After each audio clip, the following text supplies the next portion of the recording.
Yeah, can go right ahead, bro.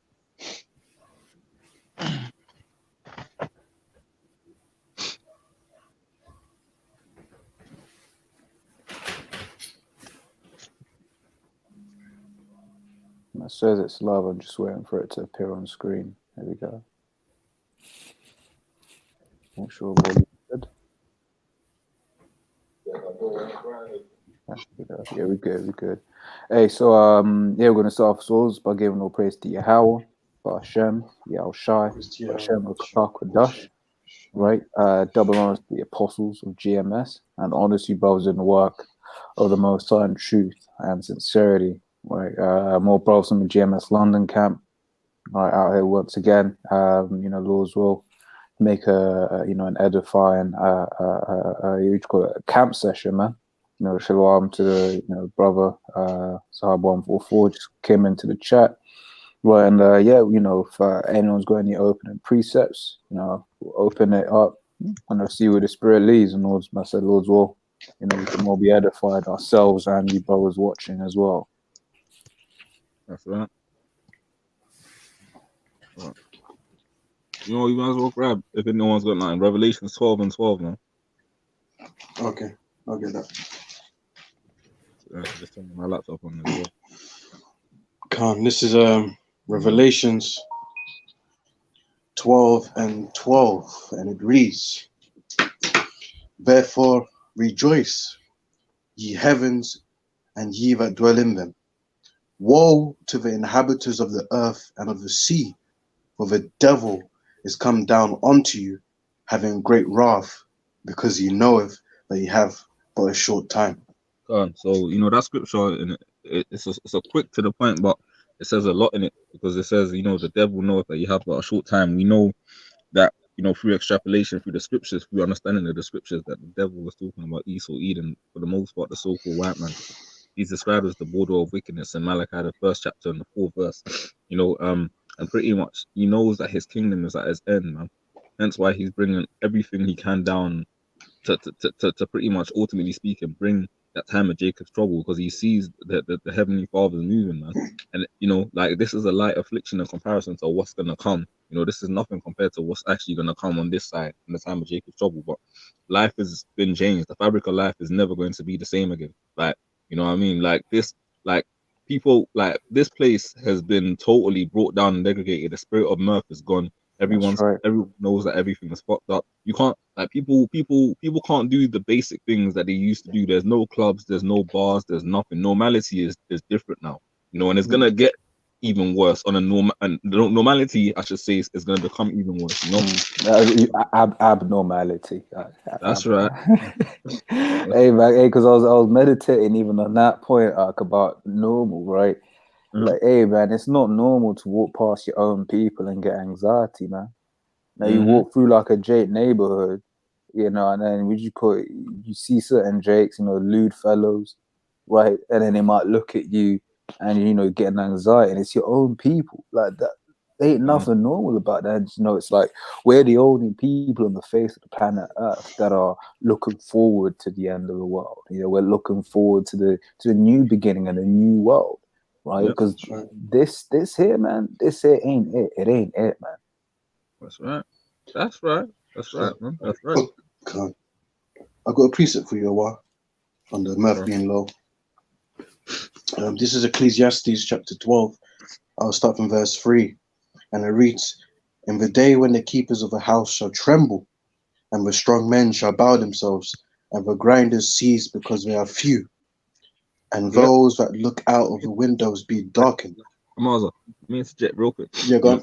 So if you read that first chapter, that first verse again, please, Baba Kishore. Say that again, Slacker. First verse. If you just read that, but the okay, verse read from the top, yeah. No. What? Just start from when you started, but just read it again. Okay, I'll read that again. Ecclesiastes 12 and 3. "In the day when the keepers of a house shall tremble, and the strong men shall bow themselves, and the and the grinders cease because they are few." Yeah, the grinders cease because they're few.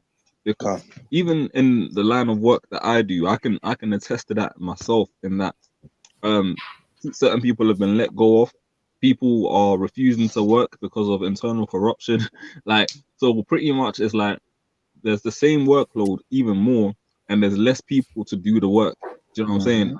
There's a lot of different industries now where, because of this bullshit social distancing, the job still needs to get done, buildings still need to get built, cars still need to get made, but they can't do it at the same efficiency as they did before. Because ultimately speaking, man, Esau's put it in the minds of the people to be scared with the social distancing thing, to the point where people are scared to even go next to their work colleagues at work. They got to set up canteens and only allow certain people in there at a certain amount of time. Which is the dumbest thing, because that's not how your immune system works, man.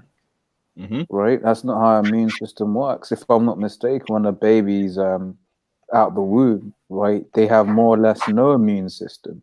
You're right. Right, which is why you've got to, what you call it, it's you know, it is important that your wife breastfeeds the child, because that basically does thing that helps to protect the child, builds up, you know, the immunity, and then when the child gets sick, right, that's building up immunity. You build up immunity by getting sick. Right. That's right. That's right. That's right.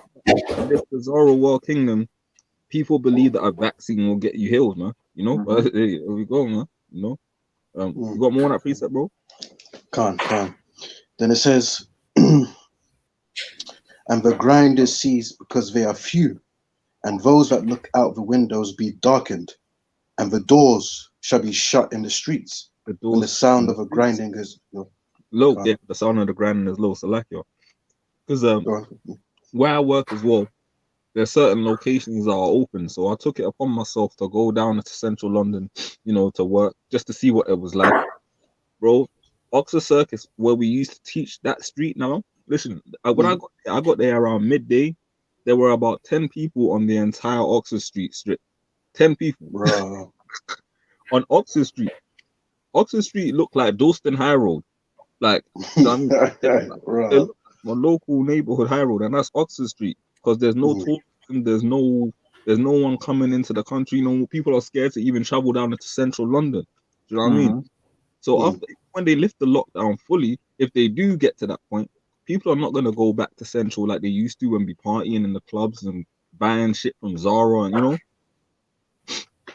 That's it. And hey, like you're talking about tourism, right? That's one of those things that people are what do you call it? That's one of those big money making things. That's what certain countries right now in the EU, they're like, yo, we need to open up, you know, because you have a load of people that depend on that tourism. For instance, in London, if you go to, let's say you go near the rivers, right, during like summer, all you're gonna and like Oxford Circus, all you're gonna hear is Spanish, right? Because you got all of these, you know, and you see that whenever we'd be at camp every Saturday, you have like you know, these Spanish students come in to visit London, like, hola, mi amo, whatever, right, and all of that sort of stuff, right? And even to back you, land back off what you said as well, the British, as ignorant as they are, don't understand the importance, like you said, of tourism to their economy. But you see those Chinese, those Moabites, man, they bring a lot of money. When you go Selfridges and that, they're the ones shopping, buying the £800 bag, and do you know what I mean? They're the ones doing it. Them and Ishmael.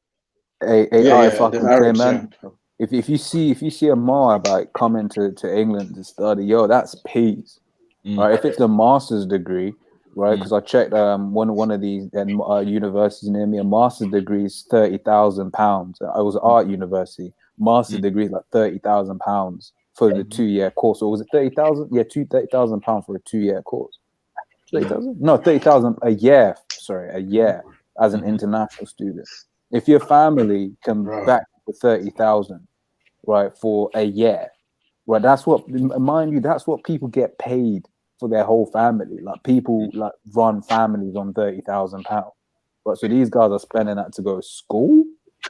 Right, they're the ones bringing the money, and that's another thing. These universities are closed, so money's not coming in that way. But in America, there's an issue because obviously they people pay to use the hospitals, so people ain't going to the hospital, so they're losing money that way as well. Fine, man. And hey, act as well, like so, like even to say, and then other measures that they're taking, because they're not going to tell the people the Transport for London network, which is privately owned, is now hiking up every single one of their prices come June. because ultimately speaking, they've had to take a government loan, man, which again is some BS. But pretty much, man, ultimately speaking, that means prices go up. The congestion charge is now 7 days a week, seven till 10. So you miss that, you're getting fined. You got to pay £15 now to drive into central London. Pretty much, and they're trying to make central London a car-free zone. Ultimately speaking, man, London, the world in a whole is getting a vice grip put on it, because ultimately speaking, Esau knows that his society is going down, and he's trying to claw it back whichever way he can, you know. I've got something for you, right? It says 2 Corinthians 2:11, right? It says, lest Satan should get an advantage of us, for we are not ignorant of his devices. You know, we're not ignorant of what's going on, right? Sign of the Apostles on down. We're watching and we're observing and we're filtering everything through the scripture. Someone wants to get Sirach 39 right from the top. But we're watching and we're filtering everything that's going on through the scriptures, man. Because we're like, yo, something, you know, from the beginning, it was like, yo, something ain't right. You know, we're like, yo, you know, this is furthering towards that, you know, that new world order, that, you know, the RFID microchip. Because how is it you want to go to a shop, you just want to get a coffee, they're like, now we're not accepting cash anymore. It's like, what do you mean? You know, these times we're touching the same products, we're touching the same pin key or whatever, but you're touching my mug. I don't know where your hand's been. Like your hand's been what do you call it? It's got that plastic on it, and they tell you that the corona apparently lives on plastic for up to 3 days. Right, so it's like, yo, does it even make sense? And that's why we have that ability to think, right? It's important to have that ability to think, because you're like, yo, what is actually going on right now, right? And you know, people in the know, look, Esau's starting to close up shop, man. All right, anyone got that Sirach 39? All right. You got it. Sirach 39:1, is it? Yep, public shot. The Sirach, Ecclesiasticus 39:1, but he that giveth his mind to the law of the Most High, and is occupied in the meditation thereof, will seek out the wisdom of all the ancient, and be occupied in prophets. Yeah, right. Speak on it, brother. Bro, because you know, like we knew from the onset, how many times, going back years, I remember when I first joined the camp, going back about 7-8-ish years ago, like brothers were always talking about, this is a fiat-based currency, it's backed by nothing, this is just a bubble waiting to pop. Going back really back further to the apostles on 25-30 years plus, knowing that this was coming, man, because it was prophesied to happen. You know, if the scripture said about knowing the ancients, because you see, our forefather Abraham was rich in cattle, gold, silver. Like, even when we left Egypt, we took the gold of the Egyptians. Oh, of course, Jake, in their ignorance, used it in wickedness. They built the golden calf. But ultimately speaking, you know, as if, you know, people knew what commodities were. But it says in law, you're supposed to get paid daily. You know what I'm saying? Like, in this kingdom, you get paid on a day, you spend your wages, and all of a sudden, you're left with 27 to 27 days waiting for your next paycheck. Exactly, which is wicked as all hell. Ridiculous. Which is wicked as all hell, man. Hey, look, man, it's what, because psychologically, what you doing for that last week, you're spending in your head. Shit, yeah, I need to get that. I need to get that. I need to get that. Whereas if you've got that, you know, that everyday pay, as the scriptures say, well, that's why people get these payday loans, man. These payday loans, these crazy ass credit cards, right? Which, you know, these credit cards, you know, they end up, you know, you might get a credit card like 30-40% APR. So you borrow £100, you don't pay it back for a year, and then you end up paying back £140, right? You know, you're like, yo, what the fuck is all that? But if you get paid day by day, right, you might have something might pop up, right? Let's see, we've all had it. We've all had it where something comes out of the blue, and then all of a sudden now you got to shell out some money. If you get paid day by day, it's cool. It's like, cool. You don't have to wait till, you know, oh, please, sir, please, I get paid at the end of the month. Yeah.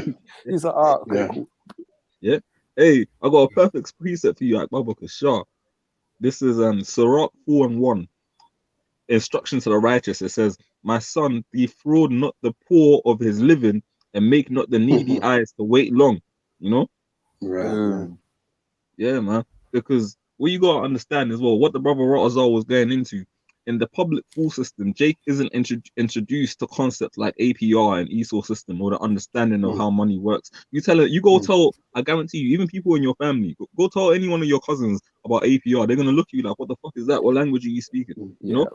It's crazy, because and that's one of this man's snares, right? Someone can get you know, the scripture talks about a just balance, and then also can get the scripture about usury as well, right? Because like you're saying, that's what I had to say. It's like, if you borrowed £100, right, from the bank or whatever, and it's 40% APR, and correct me if I'm wrong, but if you don't pay it back for a year, then you're paying back £140, right?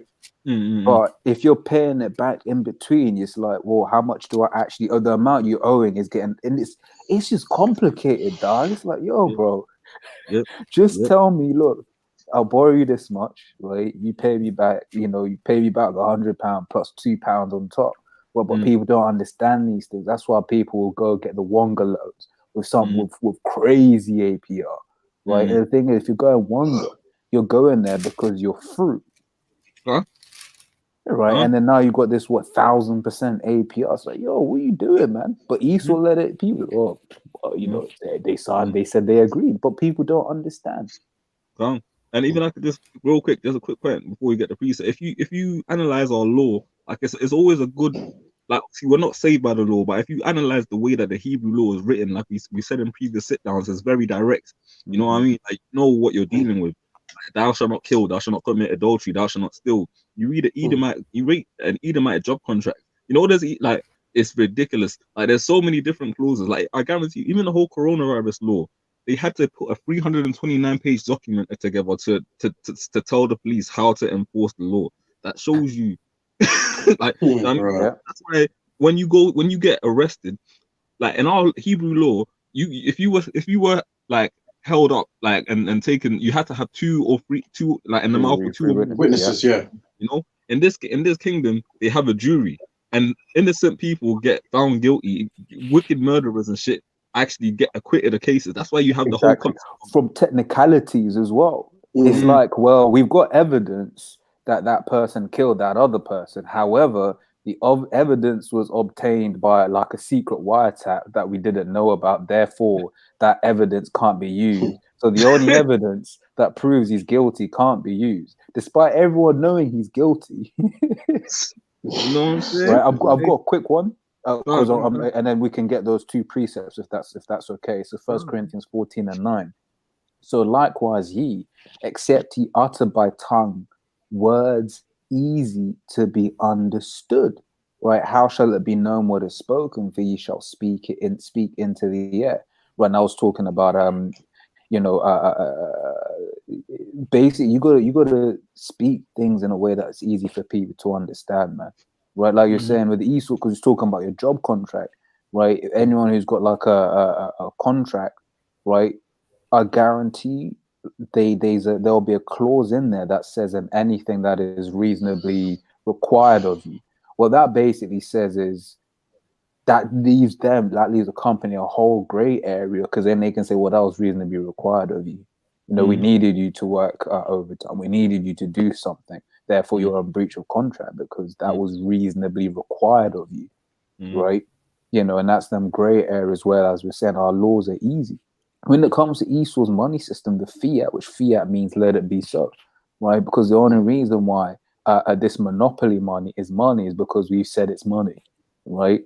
Esau can say, actually, anyone who's got monopoly, that money is now real money. And guess what? Now it's money, right? So if we've got them two precepts, Baba Kasha. I got the false balance. Okay, Kana. Is this a proverb? Yeah, Proverbs 11. I got selected.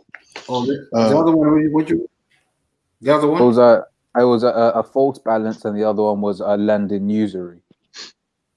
Okay, let me read false balance. This is Proverbs 11 from the top, and it reads, "A false balance is abomination to the Lord Yahweh by Shem Shai, but a just weight is his delight. That's right. Hey man, because Yeah. Go on, bro. Go on, Namaza. Go on. Okay, slack for one. Yeah, man. False balance, man. Like the brother was saying, fiat currency, or you can even use what they call a credit-based system, man. Credit also goes back to what belief or faith. Yeah. So all of this money that we're using is just like imaginary, man. Yeah, it's not backed up by any substance. You know, when you read in the scriptures in the book of Genesis, Abraham was rich in what gold and cattle. You know, substances. Mm-hmm. And like with these okay, for instance, we live in Britain, right? It's the British pound. Mm-hmm. Yeah, pound is a measurement or it's a weight. You know what I'm saying? So does these papers or these coins back up the weights? No, does a £1 coin actually weigh 1 pound? Does a £5 note actually weigh 5 pounds? You know, from 10 to 20 to 50? No, it don't.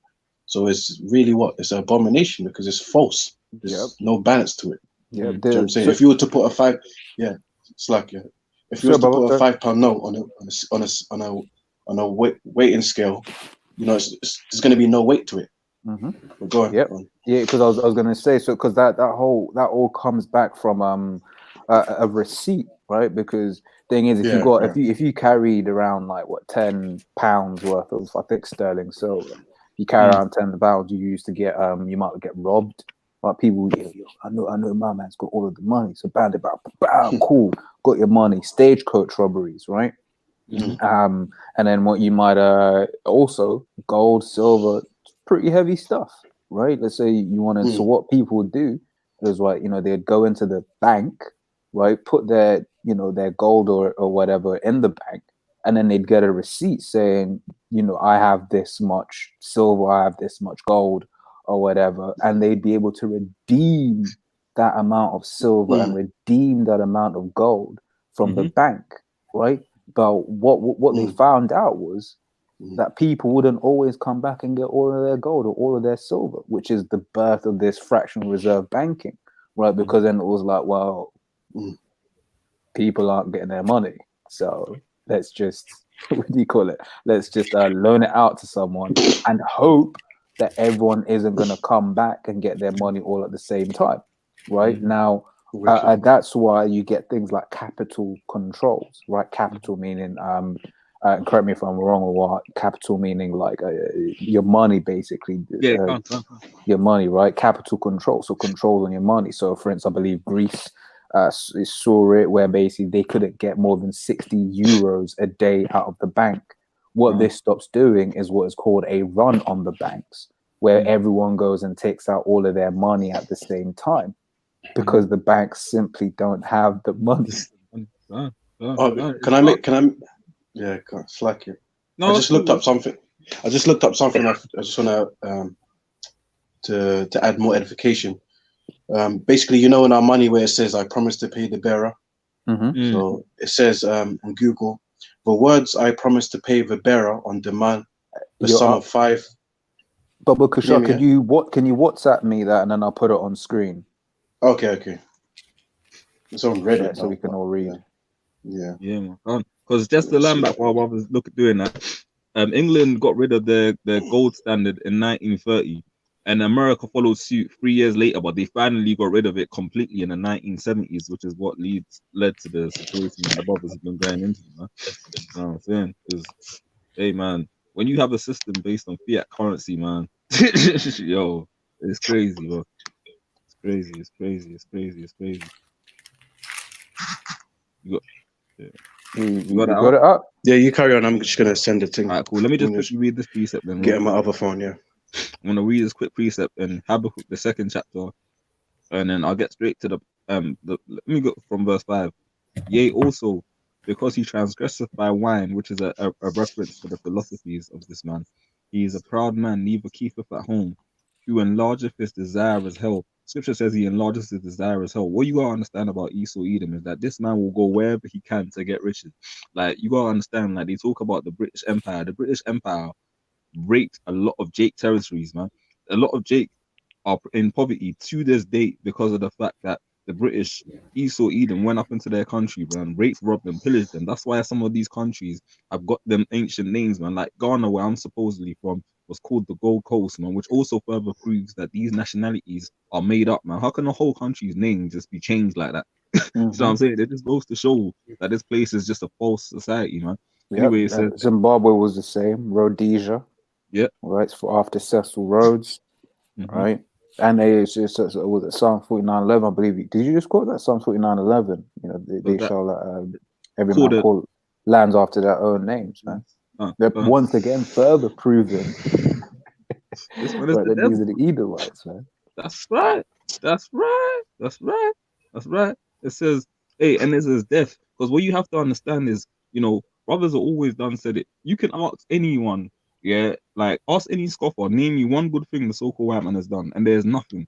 Even when he tries to do good, they try and heal people through these pills. Just look on the side of any paracetamol box or ibuprofen or do you know what I mean, or any sort of medication, cough medicine, and it's all a list of possible side effects and all, do you know what I mean? Like, so I was gonna say, and the worst thing about Esau and Esau's medicine is designed in a way that it's like solve that, you know, not even solve, but treat that one aspect of your issue and not actually solve the root problem, right? And I'll give you an example. You get these people, they'll go out, have a heavy night of drinking, and then take, you know, maybe a aspirin in the morning. Well, oh, I got a headache. No, bro. That's not what you do. You drink fucking water.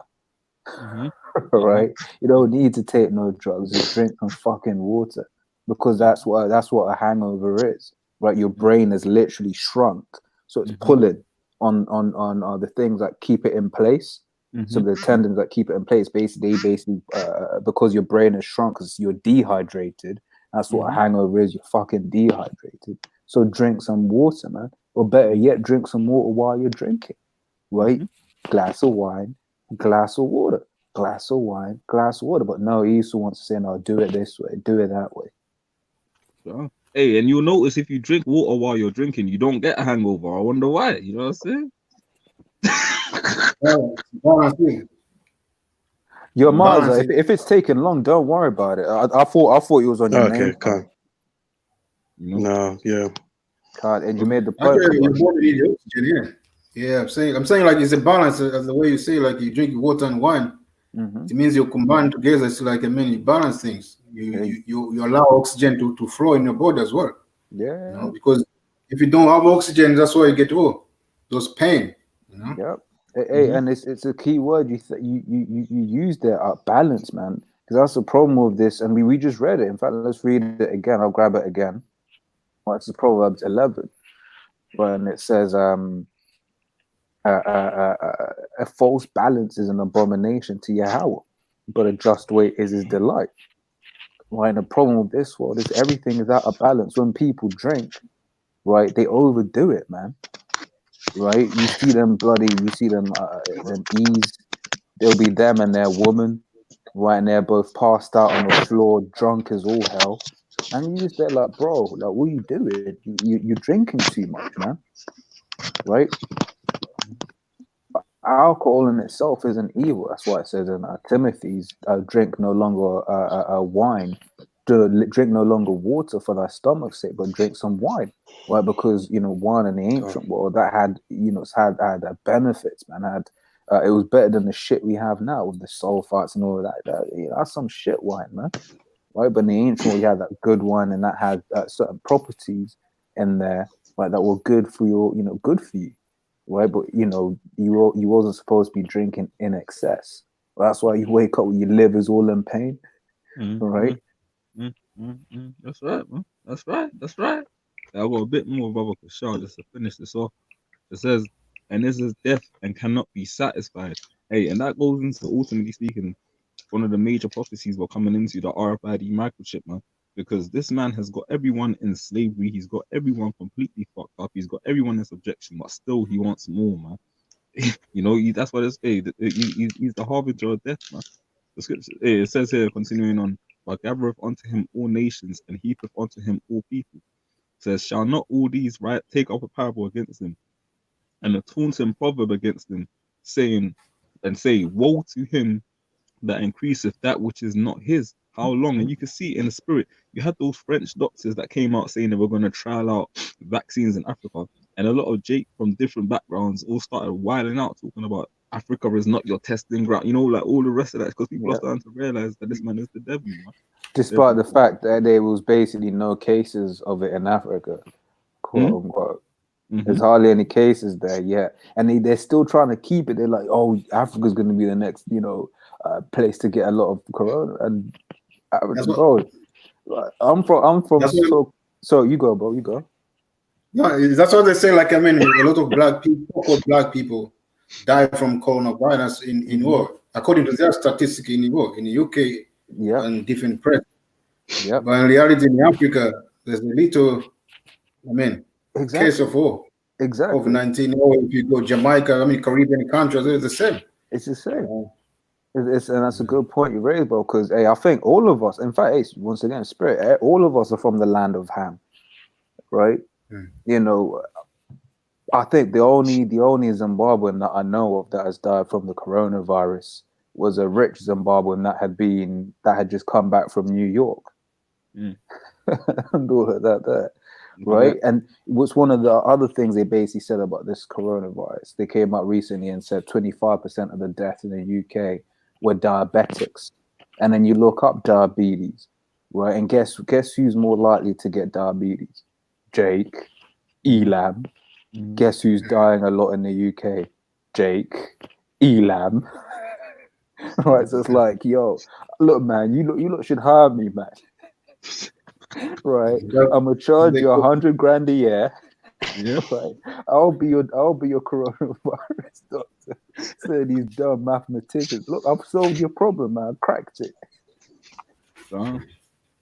That's right. Hey, that's right, bro. Hey, sorry, sorry. No, I just want to add, because you say about Black, Asian, those are the people die with diabetes.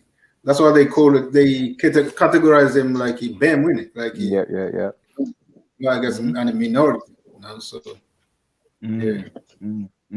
I'll just quickly finish up Habakkuk 2, verse 6. It says, "Shall not all these take up a parable against them, and a taunting proverb against them, and say, woe unto him that increaseth that which is not his? How long? And to him that ladeth himself with thick clay." Because this is a debt-based system. When you have a whole society where the majority of people, I can't remember the percentage of head, so I'm not just going to misquote it, but when you got a society where the majority of people cannot survive a month without a paycheck, you know that there's an issue. Like when people can't survive without missing one paycheck, you know there's a problem. You know there's a problem where someone's salary might be 60 grand a year, which is considered middle class, but then they're applying to buy a house that's worth 1.5 mil. And you know what I mean? Which, like, because you're supposed to be able, according to the scriptures, to work for a man for 7 years. You saying, bro? Yeah, wow. Hey, look, man, we gonna read it together. We gonna read it together. You said you didn't want to misquote it, so people can see for themselves, man. Hey, I saw it in the spirit. You was looking that up as soon as I said that. It says from Forbes, 78% of workers live paycheck to paycheck.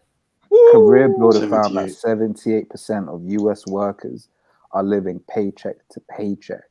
This number may be further exacerbated by recent federal government shutdown, which has resulted in more than 800,000 federal employees not receiving paychecks. Wow. Whoa. Well, in fact, sorry, that point you just made, right? It says, for example, here are some findings from the survey. Nearly 1 in 10 workers making 100,000 plus live paycheck to paycheck. So 10% of people earning 100,000, $100,000, right, live paycheck to paycheck. 10% of them, right? More than 1 in 4 workers do not set aside. So 25% do not of workers do not set aside any savings each month.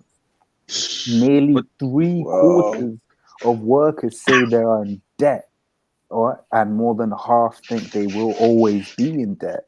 And more than half of minimum wage workers say they have to work more than one job to make ends meet. and 28% of workers making $50,000 to $99,000. All right, usually or always live paycheck to paycheck, and 70% are in debt. Wow, That's crazy, man. Look at that, bro. and if I can add, that was January 11th, 2019. Imagine what's happening now. Yeah. Bring it out. Quickly. This is Proverbs 29 and 2. When the righteous are in authority, the people rejoice, but when the wicked bears rule, the people mourn. Speaking of So that's evident, man. Esau is ruling right now, man. It's oppressing people, man. You know, by putting them like, you know, people live by check, man. You know, they can't afford. You know, even you go to the, that's why people also get sick from the depression. You know, that's it. A worrying stress fucks your immune system up, man. Right, so here it is. You're stressed. Imagine you can't get proper. So you're having to work 2 jobs already. You're still stressed because you're wondering how you go and feed your family, right? You know, you're like, oh shit, you know, you're looking at your kids. Your kid, oh, Daddy, I'm hungry. Mommy, I'm hungry. And he's like, oh shit, I'm gonna stress you the fuck out, man. Yeah, that's and crazy. can I even say as well, this society encourages people to make emotional led decisions, not spiritual and definitely not logical. Like, you can have a woman, you could be doing everything, you could be busting your ass off, keeping the lights on. You come home, the place is a state, she ain't done nothing, she ain't cleaned nothing. You tell her to clean, she gets an attitude with you, she wants to kick you out the yard, she wants to your yard. She'll probably call the police and say that you assaulted her or some shit. Yeah. She takes your child away from the fatherly influence, goes to live in some council house.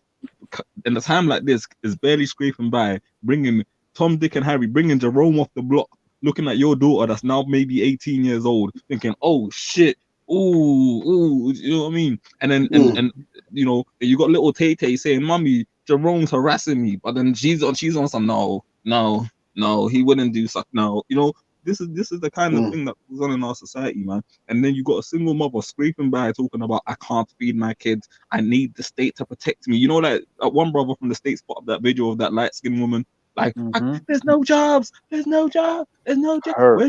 where's your man at? And furthermore, where's your family at? You see, in ancient times we had a family community. We don't have that no more. We don't have that no more. The most these women are doing is leaving their daughters with their children, their sons and daughters with their mothers, so they can go to the club and be a fuck. You know, that's right, and that's all part of Esau's plan. It's all part of the plan, right? Yeah, there's no kids. Hey, you got it, bro. You got it.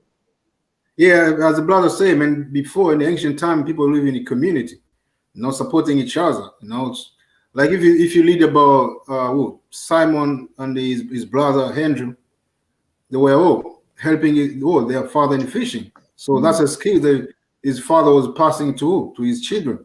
That's so right now, I mean, there's no skills passed down, huh? Oh, if I can get this, just to back you on that point, it says Proverbs 22 and verse 6, right? It says, train up a child in the way he should go, and when he is old, he will not depart from it, right? So you're supposed to train up a child to have a work ethic, right? If you had a trade, you train up your child in that same trade. Right, and then also that it was one of the biggest killers for people right now in financially, it's childcare, right? So if both parents, let's say you've got a child and both parents have to work, they got to send that child to nursery. But them nurseries be like $2,000 a month, right? One grand, you know, at least $1,000 a month. $1,000, so you got 2 children, that's $1,000 to $2,000 a month or more to send your child to nursery just so that you can work, and you yourself might not even be making that much money. So what you gonna do? Right now you're in a fuck situation, but in the ancient world, well, would you call it one thing? People could survive off, you know, one person working. Nowadays, load of people. These women say, "Oh, feminism means that I can choose to go to work." No, you can't choose to go to work, baby. You have to go to work. Right? It's a completely different thing. You have to work, right? Because if you don't work, you lot ain't paying the bills. Right? You lot are homeless now. You and your man. Right? So both of you have to work. right? And not only that, so now you lot are broke, right? You know what you gonna do, right? So you train up a child with that work ethic, right? And then you take your son out when he's a certain age. Your son, this is what I do. But you're looking after the child, showing him, it's carpenter like your house, right? Right? You learn, you show the skills and all of that, and them skills get passed on, because that's that generational knowledge being passed on, right? Because there's certain things that you fuck up the first time you try to cut some wood, and your dad's like, look, man, I've been doing this for 40 years now. Look, this is what you do. You don't cut the wood like that. Just spin it this way or something like that. Bam. And you're like, oh shit, yeah, okay, Khan, right? But in this world, what would they call that, right? Child labor, right? They got child labor, this, that, and the other. So what do the children grow up with? They grow up not doing anything, man. Right? The amount of people I knew at like 19, 20, 21 who didn't know. I know people in their 30s, they still don't know what they want to do, man. So, but you in your grown ass age. Sorry, Mazza. It's like it. Yeah, it's like this.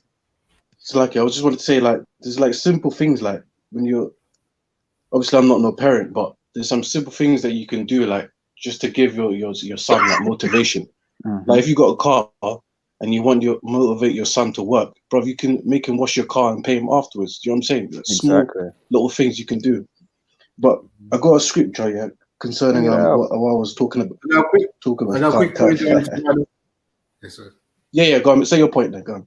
I mean, as you can see, like Esau now is ruling in oppression, isn't it? He's centralizing everything, make people to depend on him. You don't, people with means to sustain themselves. That's right. And that's why what scriptures say, after the fact, how hath the oppressor ceased? Right? That's what you're gonna say, man. This man is oppressing everyone. He oppresses his own people, right? Apostle said that Esau oppresses his own damn people, man. Who you think's hurt? Why you think all of them states in America are protesting, man? Because they feel oppressed. And they're Edomites. Yeah, you have Jacob amongst them. Right, but you have Edomites among them, man. And they're pissed. Because hey, man, they got promised constitutional rights, man. And they ain't getting that, man. They're looking, because those Edomites are sincerely looking at it like, you're treating me like a nigga. Yep. That's how they feel. Yeah, I got two precepts. This is the first one is Deuteronomy 28. I'll start from verse 48.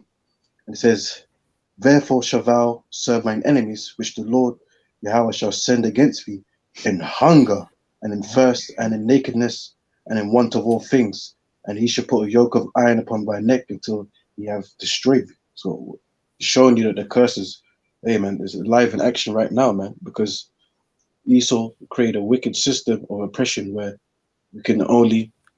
most people can only depend on him, man. The one of all things, as the scriptures say. Then I want to go on to the point what I was saying about the family structure is being destroyed, and how basically Eve is like, has that mentality of, Miss Independent, or I don't need no man. I'll jump to verse 56, Deuteronomy 28:56. "The tender and delicate woman among you, which could not venture to set the sole of her foot upon the ground for delicateness and tenderness." Because guess what? Our women back then were in a higher standard. Yeah, they were clean, they were fresh, had humility, high levels of feminine energy, and very obedient. Do you know what I'm saying? They weren't so therefore, blokes, man. They weren't fucking that's blokes. right. The Apostle Gabar says, man, these guys look like fucking Jake would look like bloody truck drivers, man. Sailors, isn't it? Sailors. Yeah, hey man, if I can just interject, just even on that point, right? Because you're saying how Israelite women used to look dainty, but now she's been brought low. There was a case where basically one Jake woman was trying to rape a Jake man. Basically, she was like, "Yo man, yo nigga, give me your head." Basically, is what she was saying, right? Jake woman. And people in the comments were like, "Yo, why are they putting the man's face and the mugshot instead of the woman's?" And it turns out it was a bloody woman's mugshot, man. Well, she looked like a fucking bloke. What the fuck? Oh, my fruit, man. Yeah, and we carry on, and it says, her eyes should be evil towards her husband of her bosom, and towards her son, and towards her daughter, and towards her young one that cometh out from between her feet, and towards her children which she shall bear, for she shall eat them for the want of all things, secretly in the siege and straitness, wherein thine enemy shall distress thee in thy gates. So as you can see in this day and age, you know, women are using like children to get by in society, man. You know, could be having a child, and let's say they could be the ones that maybe slept around, and the husband was like, "Nah, fuck this, man. This ain't happening." Blah blah blah. Situation happened, and now the woman might have got custody of the child, and that man is paying all them bills.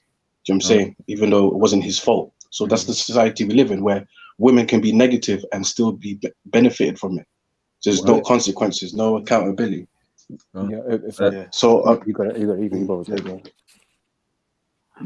yeah. So what I was saying concerning the family structure of that, or what I was talking about, is it all goes back to, you know, Adam, Eve, Satan, where Satan was promoting that power to the woman, which you can even translate it to like what, the late 60s, 70s, the second wave, third wave feminism. Yeah. 64. So it's like, 64, around that time period. And now they were kicking men out of the house and benefiting from it, getting money, getting paychecks. So it's like Esau built up a mentality of where there's no unity. And when you read in Proverbs 6:16, it says that 6 things the Lord hate, and these 7 is abomination. And the 7th one is what? Discord amongst the brethren. What's this discord? Separation, divide and conquer. That's, you know, Esau's strategy that he's always been using since slavery. Because I just wanted to bring this precept out just in regards to what you said about, you know, in the curses, the women eating the children, man, because it's a thing that's actually happening and is going to happen again. This is a real quick, I'll just skim through it. 2 Kings, the 6th chapter and verse 26. Yeah, this is when Israel was in the siege. It says here, and as the king of Israel was passing by upon the wall, there cried a woman unto him, saying, help, my lord, O king. Yeah, and he said, if the Lord Yahweh do not help thee, whence shall I help thee? Listen to that.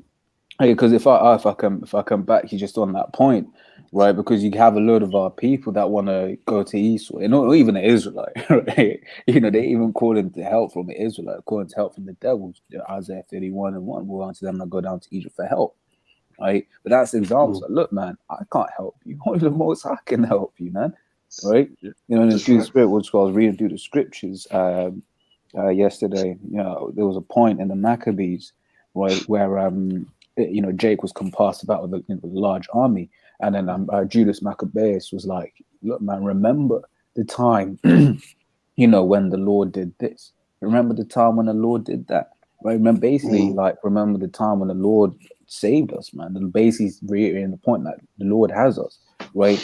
And that's the one who we pray to, man.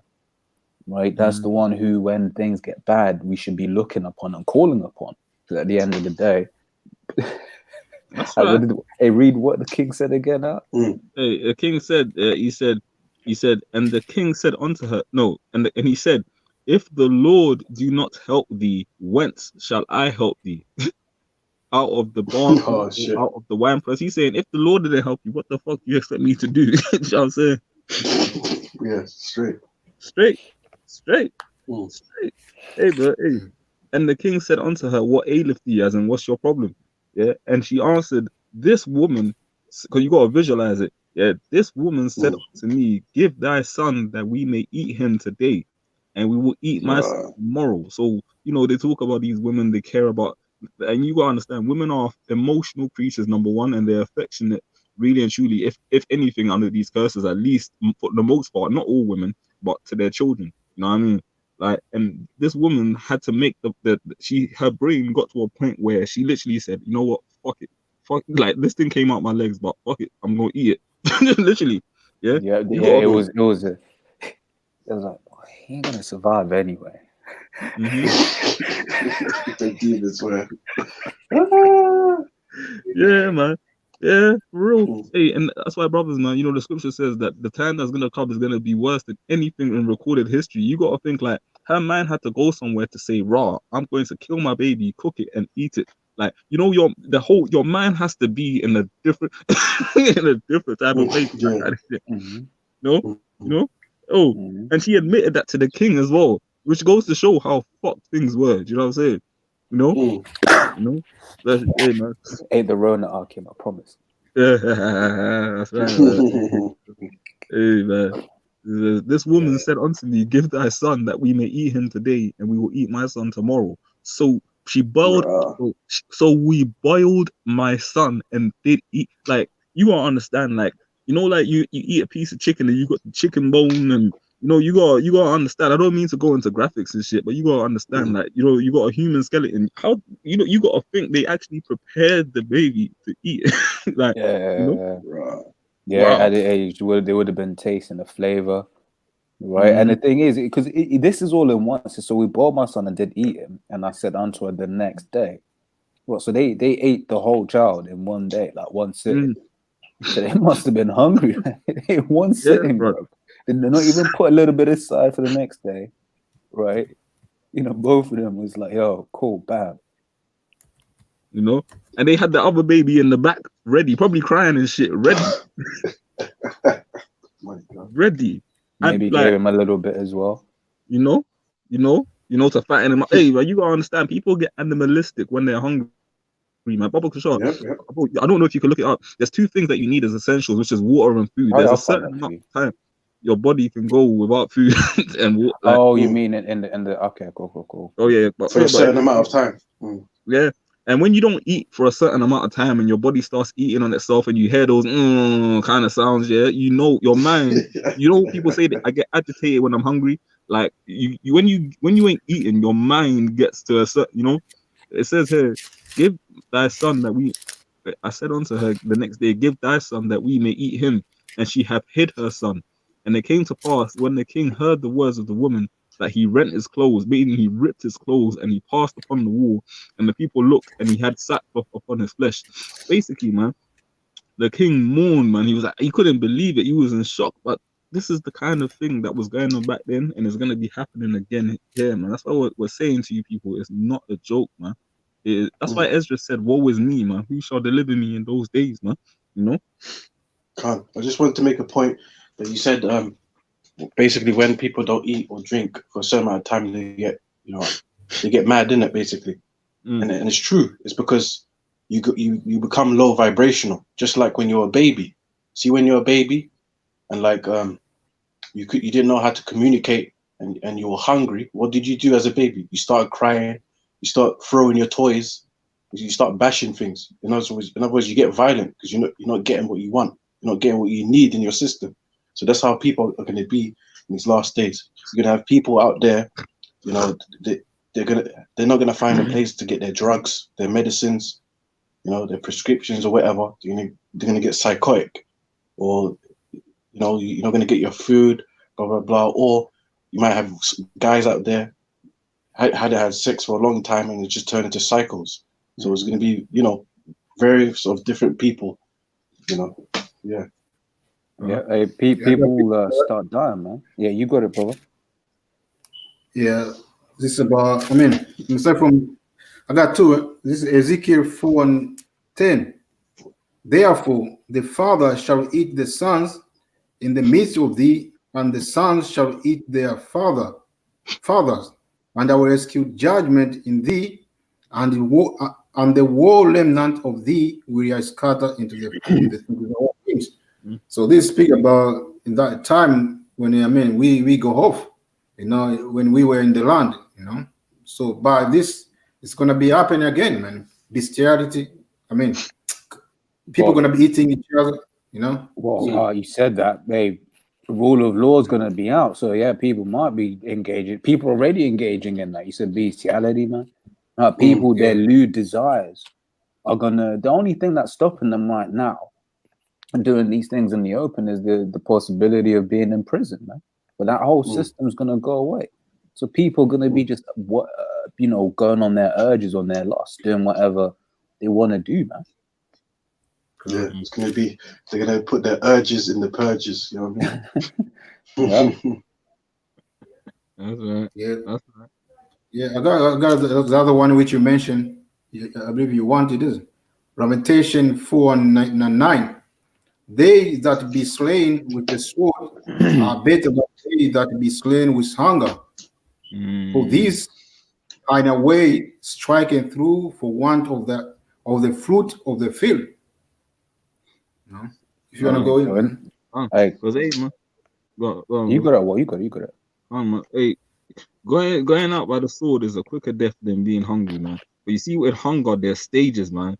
You don't die straight away, but you go through a long, agonizing, painful death, man. And that is not nice, man. Your body starts eating on itself. Yeah. You know, and one thing of these as well, these Americans in particular, man, and the people in the West, these people don't know nothing about fasting, man. Nothing. Don't know nothing about hardship, nothing about having to walk miles for water, nothing like that. Yeah. Like I know brothers can all attest. Like I've been in this situation in my younger years. You know, you might meet a woman and you might not have the money for a car, so you get her to take a 10-minute walk, and she starts complaining. Oh, I don't like walking. Oh my gosh. Like, all these black women do is stay in their house all day till like wake up at 3 in the afternoon. Don't get no sunshine, no vitamin D. All it, and you ever because a woman and she says to you, I just slept I was in bed all day or some BS like that. Just all these people know is convenience, or just go on Deliveroo, mate, and just order that chicken and chips, mate. Yeah, Dixie. Yeah, mate. It's fast food already. You're ordering fast food. It's like it's one thing not cooking it. It's like you can be like, okay, cool, it's gonna take me, an hour, 2 hours to cook it. But you're ordering fast food, like not even standing up. And some of these shops are only like 10 minutes away. Like 10 minutes. Oh, but I don't want. It's 10 fucking minutes. The meal is gonna have like 2,000 calories in it, more than you've already eaten the whole day. It's more calories than you need. It's already prepared. It's already prepared. You ain't got, and you eat. Fast food. Yeah, but that's a society Esau wants. Yeah. These people are not ready for this, man. The vast majority of America's population is obese. Yeah, over there you got access to your heart's desire and fast. No longer right now, but Dixie, KFC, Zams, McDonald's. Like all of these, like Macy. No, what I don't even know. Like and in America they serve everything in mad portions as well. You don't just get a big. You get. What I mean? With an extra layer. Our big man. So what is this? Is this like your smile? Is this your smile? Like, everybody bigger? It's fucking crazy. And the worst thing about it, brothers, on one hand, you have Americans with an obesity crisis, but then you have thousands of people dying, every day from malnourishment because they haven't got enough food. Right, and it goes back to the precept that Kabosh read, Proverbs 29:2, when the wicked are in authority, the people more. Right, you have people even right now in America, man. Right, they're like, "Yo, I need to get back to work because what did that Latino woman say in the video you quoted her? How am I gonna feed my kids?"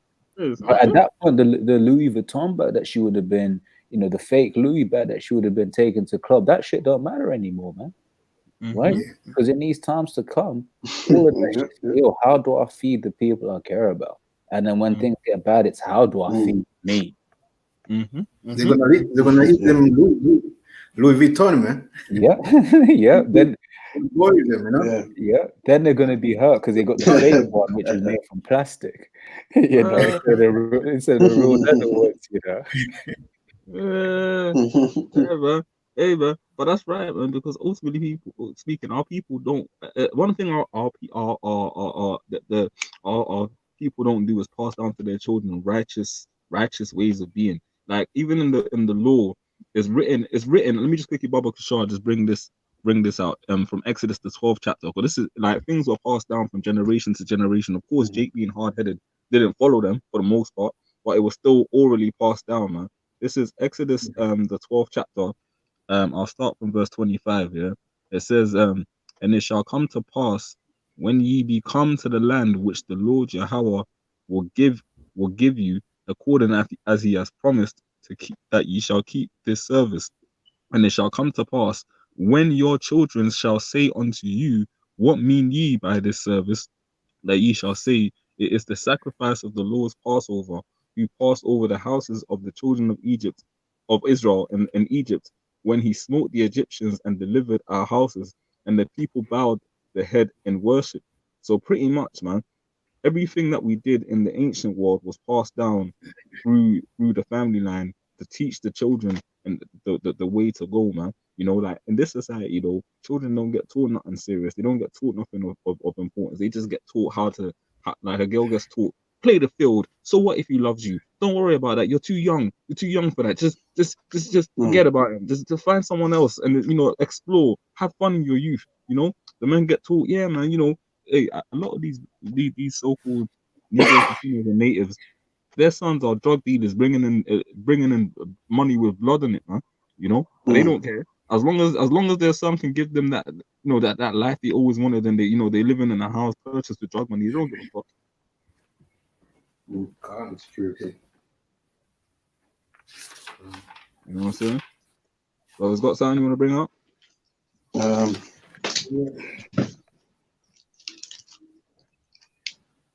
Yeah, I got one precept. It's the book of Ecclesiasticus, chapter 3. He is that teaches his son grievous the enemy, and before his friend he shall rejoice of him. That's right, man. Go into it, bro. Go into it, man. Can if you teach your son, you pass good information about how to live, wisdom, give them the skills how to sustain themselves, you know. They're gonna maintain the good name, and they also your enemies are gonna be in a situation like they have to think about how they're gonna overcome it, you know.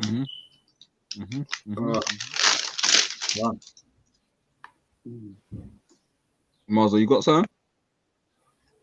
Yeah, I'll bring something out. This is Proverbs chapter 1.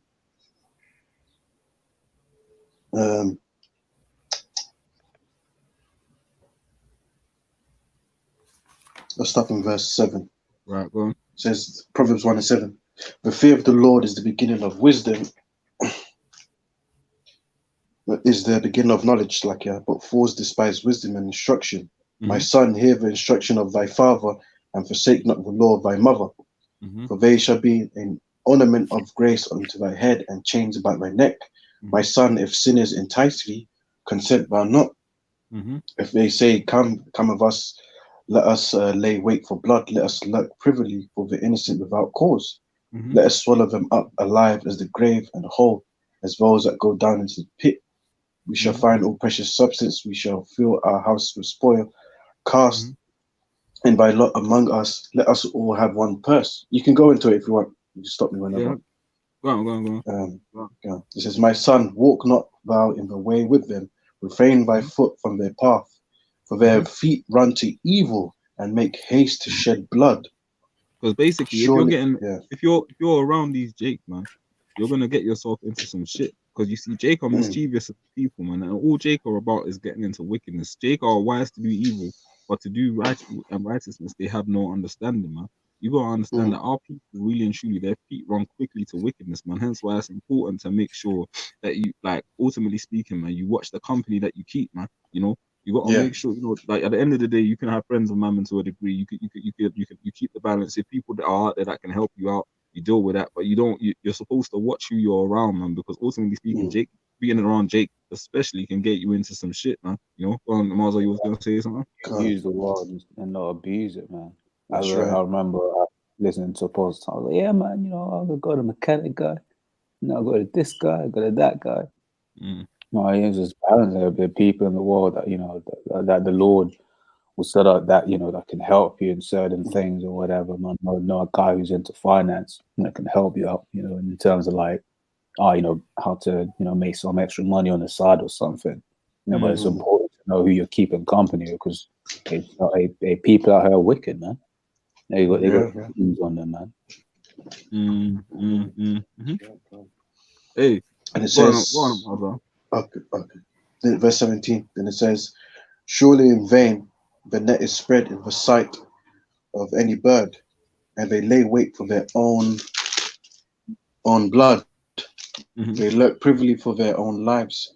So are the ways of everyone that is greedy of gain, which taketh away the life of the owners thereof. Yeah, because hey, you know, that's the whole mentality of stick up kids. You know, that whole I like that nigga chain, so I took it. You know, that kind of mentality. Because ultimately speaking, man, that's the curses, and that's Yeah. wicked. Man. And the Heavenly Father, Yahweh Shai, going to destroy you, Jake, for that. Because a lot of you, Jake, as well, don't get it twisted. The scripture talks about what happened to the prophets. It talks about them being sewn asunder, thrown into pits, you know, killed. The Apostle Paul was stoned, Yahushua was crucified, where his own people wanted him. They said they declared they had no king but Caesar, and said that they wanted Yahushua's blood upon them and their children. So they're getting it, man. And we don't feel sorry for you niggas, man, because you asked for that judgment. You're righteously receiving your recompense, man. You know. Go on, bro. Go on, Maza. Wisdom crieth without, she uttereth. Wisdom crieth without, she uttereth. Can you hear me, yeah? Yeah, go on. Okay. Verse 20. Wisdom crieth without, she uttereth her voice to the streets. She crieth in the chief place of concourse, in the openings of the gates. In the city she uttereth her words, saying, how long, ye simple ones, will ye love simplicity? And the scorners delight in their scorning, and fools hate knowledge. Come. Turn you at my reproof. All right, come. Because look at this, yeah. We've been out here. Go on. We've been out here for the longest, yeah, letting Jake know that they are the tribes, man. The so-called Negroes, Latinos, and Native Americans of this world are the 12 tribes of Israel, man. Thus saith the scriptures, man. You know. Now you got it to where in America right now, there's a YouTube video. I'll post it in the chat after this. Pretty much on the 14th of May, yeah, which was 2 days ago, they posted a YouTube video whereby it's the return of the Black Panthers Act. They got the Black Panthers in America, leading a protest with this Ahmaud Arbery. Like they basically had the Black Panthers with straps with their tall guns, yeah, in the street in protest of those Edomites that killed him. So basically they was on the tip of, yeah, man, those motherfuckers are gonna shot me if I came through there. But what you, Jake, don't understand is that ultimately speaking, the Most High, Yahweh Shimi Hawashai, like we went into in last week, is not gonna raise us up with guns. He's gonna make us their weapon. You know what I mean? He's gonna make us weapons of warfare, and we're gonna take down Esau with spiritual power, man. Whereby, go on. Sorry, brother. No, I was just gonna say, whereby you ain't got to go to the gun range and practice your shooting and learn how to hold a strap and do 100 push-ups in a sitting. You're gonna know. You're just gonna have that automatic reflex, man. You know, that ultra instinct. Just, you know, because ultimately speaking, those Jake, you know, there's probably at most of them in that video about 50 Jakes with guns. What you gotta understand is that those low-level Edomites that marched on the Michigan State and are patrolling and protesting with guns, they're the low level. Esau's got an army. That's it. So I've got a precept real quick. It says Psalms 18:34. He teacheth my hands to war, right? So that a bow of steel is broken in mine arms. And we can read all of that. You know, I just wanted to jump straight to the point that you're making, because like you're saying, the Lord is going to make us, you know, the weapons. You can also read Jeremiah 50 or 49. Without my battle axe and weapons of war, right? But the reason I wanted to bring that one now is, you know, you read some of the stories. Like I said, I mentioned the Maccabees earlier on, but it's, you know, a couple hundred, maybe a small, you know, basically less than the army that they're fighting, and somehow they still win. But what do they do before they go out to fight? They pray to the Lord, right? Because that's the only way you go and get out of a situation. Scriptures say, a time chance happeneth to all men, right? You know, you get I remember you was there a while, I believe, when we went to the Imperial War Museum. Yeah, and then, I don't know if you remember, there was the helmet from like World War I or World War II, and you basically had like a bullet go through it like that, right? The guy that was wearing it survived because you know, the helmet, the way shit, basically the guy survived at some point, right? So if you're fighting in an army, right, you got people that are shooting at you, whatever, what have you, but the Lord's going to be with you, you know, for, you know, you got the angels like, oh, just blowing the bullets out, you know. What was, you know, it curves, all of a sudden it's going there, somehow curves at the last minute or whatever. Maybe you've got aura where, you know, just peddling the bullets, whatever. The Lord's going to be with you, right? So that when you can reach the man, because the thing is, you might be an expert shooter, you might be an expert sniper, but if the Lord ain't with you, right, what does that mean? Right? The Lord ain't with you in that battle, you're fucked. You got it, Kabosh. Go on. Yeah, God, this is Proverbs 3 and 5. It say, trust in the Lord with all thine heart, and lean not unto thine own understand. You know, and one of the way Jakes they carry themselves right now is by trusting them. I mean, in their means, man, trusting their guns, their money. No. So at the end of the day, we're not gonna help you, man. No. You know, it's going to lead you to destruction because you're fighting with someone who is blessed with a sword, man. Esau is blessed with a sword, you know. So and they know how to use the sword, man. Exactly. So, bro, it's like you're fighting the man with his blessing. Like you're fighting the man with his blessing. So we should fight him with our blessing, right? You know, we close to Yahbashim Yasha. He surnamed us, man. Right? Yasha Ali, he's the prince of the power. So let's use that. And that's going to be much better than his blessing. Because guess what? Guess who gave him his blessing? Yahweh Shai. Right? That's a man for him. That's it, man. That's it. Because because it say what the Bible said. That's it. Hey, the Bible say, he that liveth by the sword shall die by the sword. So that's a snare to Esau. That's how the way is going to go out. Yeah. If I'm not mistaken, Yahweh Shai said that, right? When Peter cut off Marcus's ear, right? So Yahweh Shai gave Esau the sword, said if he lived by the sword, you die. That's it. Hey, you got to give the Most High around. Most High, look, man. I remember a brother Rakab Makapash. Well, you know, we were reasoning that in the chat, and he was like, "Yeah, man, you know, because the house always wins, right?" And then he went on to say, "But what Esau doesn't realize is this is Yahweh Shai's house. This is Yahweh's house. Yahweh Bashim Yahweh Shai's house. So he's going to win in the end, That's right? Esau thinks he's rigged this for him, right? But it's the Most High's house. That's right. You got played, Esau. You got played. That's right, man. Tricked, man. He's been tricked. Man, we don't need to trust in our means, in our power, man. We need to trust in the Heavenly Father, man. Because that's the only way for us, man. Deliverance, protection. No, it's all come from Most High, man. No, not from our guns, not from our any. No. Yeah. If I may, can I grab this, Brother Kishar? Let me see where to start. Let me see. This is Matthew 6.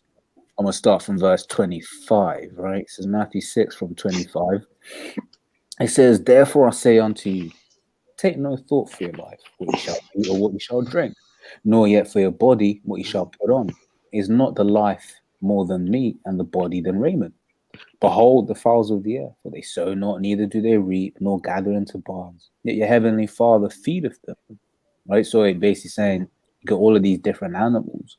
They're still all right.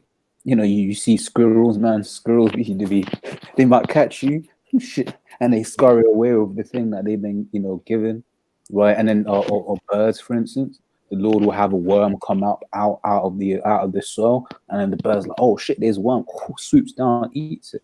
Why? Because the Lord has basically set everything up so that everything can eat. So what's basically being said is, look, I give the birds food. Aren't you better than the birds? Of course you're better than the birds, man. Right? It says, verse 27, right? It says, "Which of you, by taking thought, can add a cubit to his stature?" Right? So basically, we can't just think, I want to be, we can't do, what was this guy, man? X-Men, everything they built. What's his name again? Apocalypse, yeah. You remember when he's fighting a thing and he just grows like that? Like that. Remember that? Yeah. Yeah. Hey, it's brother made clap for the Most High, not the NHS. That's right. That's right. That's right. Yeah.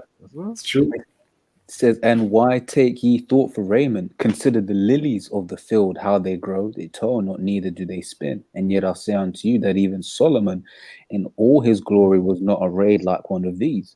Wherefore the Most High so clothed the grass of the field, which today is and tomorrow is cast into the open. Shall he not much more clothe you, O ye of little faith? Right. So it's all about faith, man. We gotta continue in the faith and know that the Lord's gonna protect us, right? It says, therefore take no thought, saying, what shall we eat, or what shall we drink, or wherewithal shall we be clothed? For all these things do the Gentiles seek, right? And when you might be telling someone about the end of the world, hey, this is gonna happen, that's gonna happen. What eventually is, if they're half convinced, what's one of the questions they might end up asking you? So how are you gonna make it? He's like, look, man, that's why we do this work, right? Because if we do this work, the Lord's going to have our backs, man. Right, and the Bible posted it, right? Isaiah 65:13, right? Therefore, thus saith the Lord power, behold, my servants shall eat, but ye shall be hungry. Behold, my servants shall drink, but ye shall be thirsty. Behold, my servants shall rejoice, but ye shall be ashamed, right? So at the end of the day, we've got to have faith in that. Right. Otherwise, we'd end up like these people in the world, like these heathens, more or less, right? Because they don't believe in these things. They have faith in FEMA and the government. Oh, the government should do more. The government should be doing better. But they seek not the Holy One of Israel, right? It says, but seek ye first the kingdom of the Most High and his righteousness, and all these things shall be added unto you, right? Take therefore no thought for the morrow, so live day by day, right? In fact, this is Matthew 6 in the beginning. It says, give us this day our daily bread, right? In one of the earlier verses, right? Yeah, the Lord's Prayer, right? So for the morrow shall take thought for the things of itself. Sufficient unto the day is the evil thereof. So there's enough evil in one day, right? Here it is. You've got so many different, you go outside, right? A cop might stop you, arrest you for bullshit. Well, if you're in America, a cop might blow you away, or it might be a drive-by shooting. You might be an innocent bystander. You get taken out of the game. So there's enough evil in one day. Why are you taking thought for what's happening tomorrow? And this has been shown to a lot of people, right? Because their brothers know at least someone that had plans to go on holiday, and had already booked tickets in like April, May, June, July, and then now they're like, "Fuck, I can't go on my holiday. Let me try to get my money." Right? You had this whole Afro Nation thing, man. Jake throwing the film. Oh man, where my money? I want a refund, man. Right, and all that sort of stuff, man. Why? Because they were looking all the way in there, right? And not saying to disregard, what because there's the wisdom in that. Not saying to disregard what's gonna happen there, like all the way over there. But it's a thing of you gotta live day by day, right? And know that at any moment, as we all saw, bam, anything that you wanted to do is gone out the window.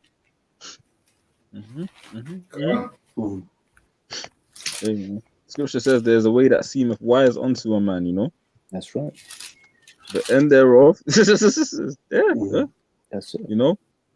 Because ultimately speaking, man, hey, it's always gonna be the Most High's program, man. Yahweh's program. That's why Romans the 9th chapter is written. In fact, I might as well grab that, man, real quick, man. Because you gotta understand. Huh? Sorry, but I was just gonna say, and also James also says that's why we say Lord's will. That's also what I want to say. Yeah. Let me see. Romans. Precept. God's word. Let me just quickly bring this up. After you are. Yeah. Romans 9 and 11. I'll start from. For the children being not yet born, neither having done any good or evil, that the purpose of Yahweh according to election might stand. So basically, what that's saying is that the Heavenly Father had it all planned out before the children were born, man. The prophet Jeremiah had quoted, man, when the Lord said unto him that, from before thou was made in the form in the belly, I knew thee. You know how? Because the Heavenly Father knew his spirit. Now it says here, but the children being not yet born, neither having done any good or evil, that the purpose of Yahweh Yahushai according to election might stand, not of works, but of him that calleth. Meaning, the Heavenly Father didn't make it to where Esau and Jacob would have grown up, and then one of them would have been better than the other, and then he would have said, okay, well, you're in competition, and whoever pleases me more is gonna get the grace. Nah, the Heavenly Father already had it planned out, going back to Genesis, the 25th chapter, man, when what's it called? Isaac and Rebecca, man, you know, brought forth those fraternal twins. It says here, as it was said unto her, the elder shall serve the younger, as it is written, referring back to Genesis 25th chapter. Jacob have I loved, but Esau have I hated. What shall we say then? Is there unrighteousness with God? God forbid. Meaning, are you going to say, raw, how can the Heavenly Father clearly say he's created two different men, but he's going to hate one and love the other? Hey, it says here, for he saith unto Moses, I will have mercy on whom I will have mercy, and I will have compassion on whom I will have compassion. So then it is not of him that willeth, nor of him that runneth, but of the Most High, Yahweh Yahushai, that showeth mercy, man. You know, that whole chapter is good. But what you have to understand is, like, for example, people only, like, especially these damn Christians, they only take the acts of mercy from the scriptures, but don't understand that the Heavenly Father deals with wrath also. Like, forget that the Heavenly Father, yes, indeed, because we are his chosen people, saved the Israelites and split the sea so that we could walk through it. But then he closed it up and drowned the Egyptians. Now, anyone that's been, like, if you've ever been submerged in water, yeah, and had water go up your nostrils, even that alone, the pain, bro, yeah, you got to understand, drowning is a hell of a death, man. That feeling of helplessness, of, oh, shit, you know, and it's and that's even like swimming pool deaths, like, you know what I mean? You gotta understand, like, they were in the Gulf of Suez, and like, you know, like maybe on the normal circus starts drowning where you just get carried away by the waves. This, you gotta imagine, there were walls of water on either side of them, and they just came crashing down on them, and they killed the horses, chariots, and like the whole of Pharaoh's army, man. You know? That's right. And that water slap, man. Hey, that is force, man. Water's got weight, man. Big water flop. Hey, anyone who's ever belly flopped into a swimming pool knows that pain, man. You know, you like, bang, you got that whip, boom. Plowed in. Frog splash, Yeah. That's it, man. That Pharaoh was plowed, man. Yeah. Because you like meet him, and you see that, because I mean, two-sided water, I mean, it's standing in it. So you see some weird creature, man. Pharaoh was pursuing it. Oh, that's a beautiful point, Art. That's a very beautiful point.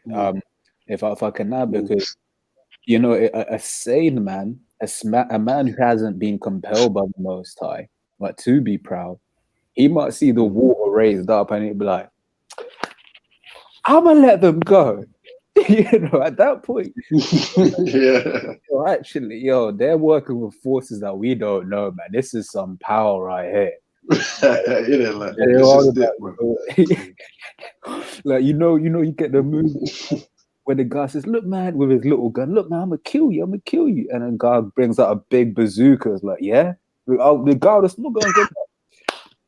No, it's okay. You know, we good. But Pharaoh didn't do that. He saw the power that the Most High was working with, and he was like, "Fuck it." But that's what that precept was going into, that free will. Pharaoh.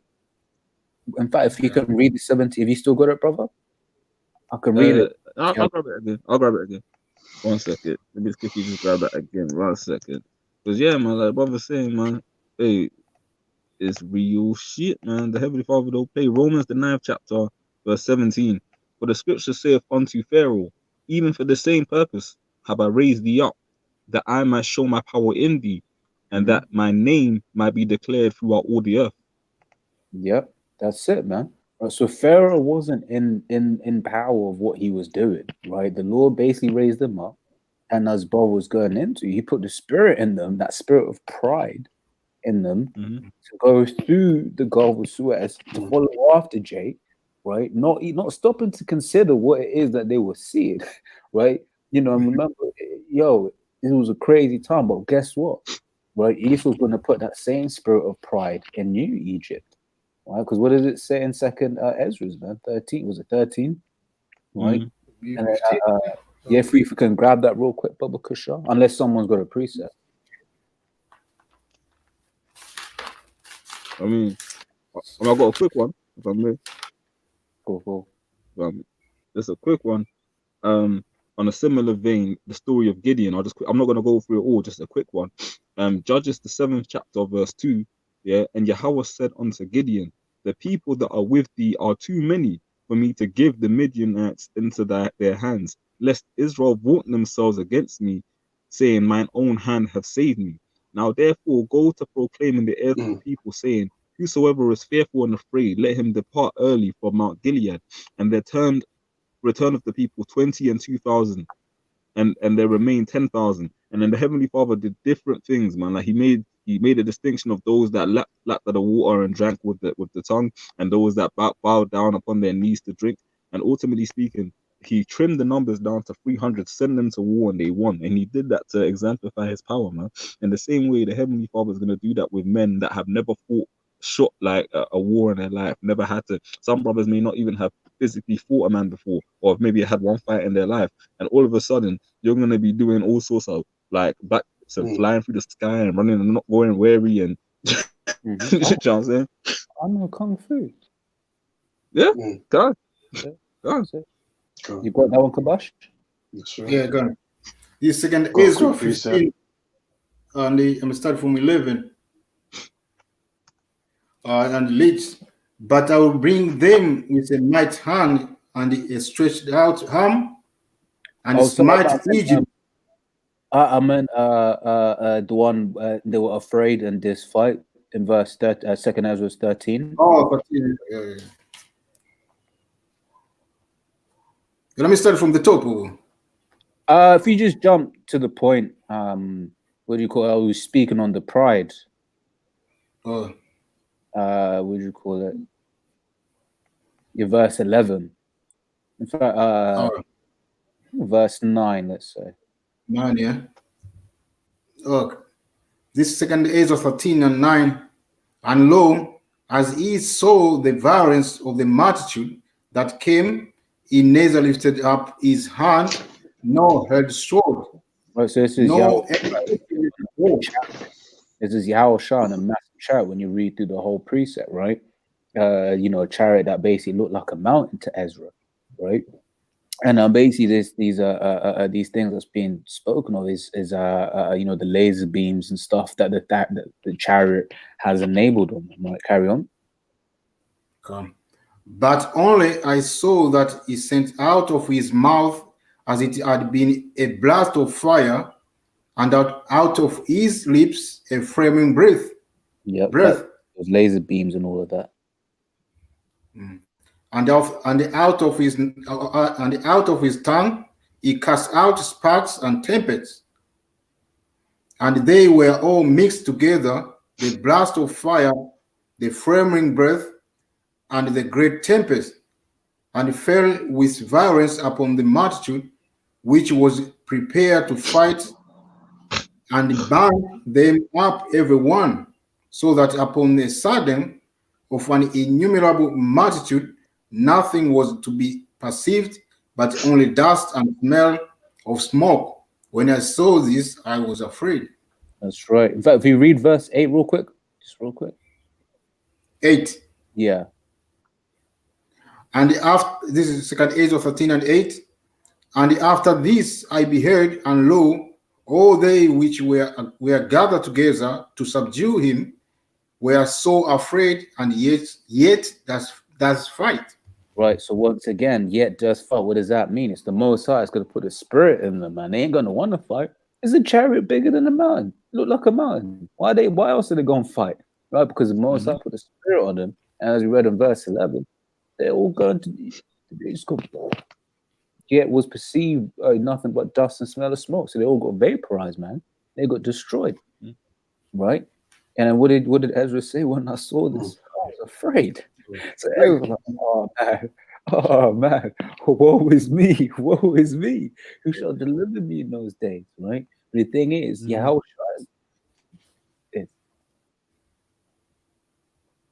That's right. I got a precept for you, bro. Brother Kashar, the land back to you, real quick. Zechariah 5:3. Then he said unto me, this is the curse that goeth forth over the face of the whole earth. Everyone that stealeth shall be cut off as on this side according to it, and everyone that sweareth shall be cut off as on that side according to it. You know, hey, the Lord is gonna send his chariot. Hey, the chariots have been making sightings, man. You know, because back in the day, people weren't seeing chariots the way they're seeing chariots now, like to the point where it's undeniable. But then Esau's pushed this doctrine for years of UFOs, aliens, ETs. So people are gonna see that and fear and think, oh shit, the aliens are coming to get us. They're gonna be running to the white man talking about call the police, call NASA. You know, Hey, just recently, this week, man, it's on Donald Trump's Twitter feed. They unveiled the Space Force flag, yeah, and he was doing his typical bravado. Oh, beautiful flag, fantastic. Fantastic. It's an amazing flag, tremendous flag. You know, all of that usual shit. But go on, you're gonna say something? No, sir. Yeah, but they basically pop, like, what they do in the White House is that they have the US flag, but then they have all the military branches flags like in the White House building. So they put that up as like a new branch of the military. And you know, he was talking about, yes, you know, we were a little late compared to the Russians and some of the others, but now we have our own Space Force, you know, to protect America. To protect American lives. And they had one Edomite in there talking about, oh, you have a special rank, mate. You know, they showed the badge on the side talking about, yes, you know, you're doing a great service for your country. He's gonna be burnt, man. He might not even come back in the body bag. He might just get disintegrated. That's good. That's the one. Is that the one where he says super duper missile? Yeah. It's a super duper missile, right? I believe it's 16 times faster than we have. Yeah, 16 times faster than we. Yo, you gotta, man. The Lord is doing a thing, man. The Lord is doing a thing. Yeah. Hey, man, and you gotta understand as well. This place, like, pursuing to Nebuchadnezzar's dream of the statue, man. This America, in terms of might, like, you know, has got like a lot of might, man, especially with NATO and that. But their leader is a clown, man. Like the lead, obviously, you know, we know the elites rule things behind, but the puppet leader they put in place, man, the front man, Donald J. Trump, man, is a comedian, man. You heard what he said about his relationships with China. He said, have you spoken to Xi Jinping? Oh, I'm just not talking to him right now. You know, no, I'm just Hey, but you know what? It's beautiful because it's showing that this man system's going down, man. You know, when you got Boris and Trump, right, as leaders of the free world, look, man, hey, you know you got problems. Because let's be real, you hear Putin talk, man. Putin, he's like, why isn't this done? What? Yeah, you tell him, get it done. Well, Putin's got that raw low, yo, do what you gotta do. Whereas when you got Boris and Trump, blithering idiots, man. Right? You know, and those are the kings of Edom at the moment, man. Yo, that's fucked up, man. Is this your king? That's right, man. That's right. Hey, that's a spirit of the we have taken over the earth. You know? You know? That's right. That's right, man. Quick question, man. Bring it out. You can bring it out. I mean, break it down, man. This is Ecclesiasticus 10. I will start from 2. I mean, as the judge of the people is himself, so is the officers, and what manner of man the ruler of the city is, such are all they that dwell therein. Right. So yeah, you got it. Oh, you got it. I was just gonna say, man, like, a lot of these Edomites, man, are in that spirit of, you see, Esau likes that posh spirit, man, like of saying a little and a lot of words, man. You know, like Edomites do this all the time. Like, again, like, you know, with the Hebrew language is very direct, is very straight. You know, hey, with English, man, and the way these Edomites, especially these Edomite crackers, man, you know, they're talking all kinds of shit. Like, you know, hey, there's demonstrations right now going on in Hyde Park, and people are getting arrested and they're getting led away in that you know, with that posh tone. You know, it's either Esau against Esau. You got police. Jeremy Corbyn's brother is protesting right now in Hyde Park, Akia, man. He just got arrested. Jeremy Corbyn's brother, the ex-Labour leader. You know, it just goes to show you, like, this place is a joke, man. You know, and then he's up in there giving them that rhetoric, talking about you're the people's servants and you can't do this. This is preposterous, you know. Yeah. You got. I got a quick precept for that. So like, Go. So like, this is Matthew 5 and verse 37. But let your communication be yea, yea, nay, nay. For whatsoever is more than these cometh of evil. Mm-hmm. Yeah, exactly. Yeah. Like the brother Azar went into earlier, them gray areas, man. You're not supposed to have no gray areas, man. You know, when in the Hebrew law, if a man commits adultery, there ain't no, well, maybe he could have done it, but I don't know. Well, you know, and let's get a jury in and let's have a 6-month trial and see how people feel, you know, because even then in the law in this society is based on how people feel. Everything is based on, I think, well, you know, oh, that's unfortunate, you know, well, you know, they could have done it. You know what I'm saying? That's it. Hey, which is why there were certain things. For instance, a man might suspect his wife is committing adultery, but he doesn't have any evidence. What would he do? The last cause is to inquire of the Lord, man. Right. So you go to the priest. She drinks a potion, more or less. Right. And then if her leg rots, what were they, cellulite? Right. Then you know she has been committing an adultery, man. Right. So these are the things. Everything has to be done righteous. I know what you're saying, and I remember when you had the Oscar Pistorius case out, there were no witnesses. There were no witnesses, man. You know, and there comes a point where it's like, yo, you know, you just got to inquire of the Lord, and the Lord will reveal it, man. That's why, for instance, you had the case History of Susanna, which is a good read, right? You know, showing the wisdom of Daniel. Right, and it's one chapter long, but it's one of them ones where it's sort of like, look, man, you know, why don't Hollywood make films on that, man? That would be a bad film, man. Like a nice short film, you know, get straight to the point. But at the end of it, it was like you basically had the two witnesses, which were evil witnesses, man, right? Because you had wicked men in Israel, right? You had wicked men in Israel, but the faith is that the truth will always come out. Right, and in that case, she was like, "Look, man." If she said, "If I sleep with you," right, because they basically were lying in wait to rape her, right, which is why they set up that whole case, right? She was like, "Look, if I sleep with you, then I'm gonna die." You know, the Lord has seen it, so I'm actually gonna die. Like the Lord has no witness. Basically, I'm prolonging my life for a little longer, but the Lord has witnessed it, right? And then you said, "But if I don't, then y'all are gonna kill me." So I was like, well, fuck it, I'd rather die righteously. Which is the spirit that we're supposed to have, dying righteously than, you know, living for a little for a little longer, right? Because we're not actually living, man, right? You know, so that's actually a very good story to read. But basically, the point is, the truth will always come out. Oh God, definitely. Facts. You want to carry on? So that's in the law, like they say, whoa, there's need a whoa, two witness, you know, because the two witness we know lie, man. Yeah. If one will say the same, I mean, they all same. If they say the same thing, it means that's a fact. Yeah. You know? That's and it. we can proceed from there. But here, you know? Exactly. And you said everything's like an emotion.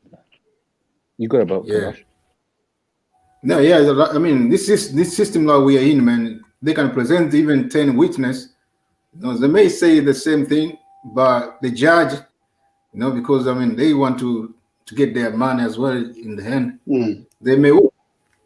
It's unjust, actually. Yeah. The system is unjust. Let me grab this real quick, Baba Kusha. This is 2 Peter 3:13.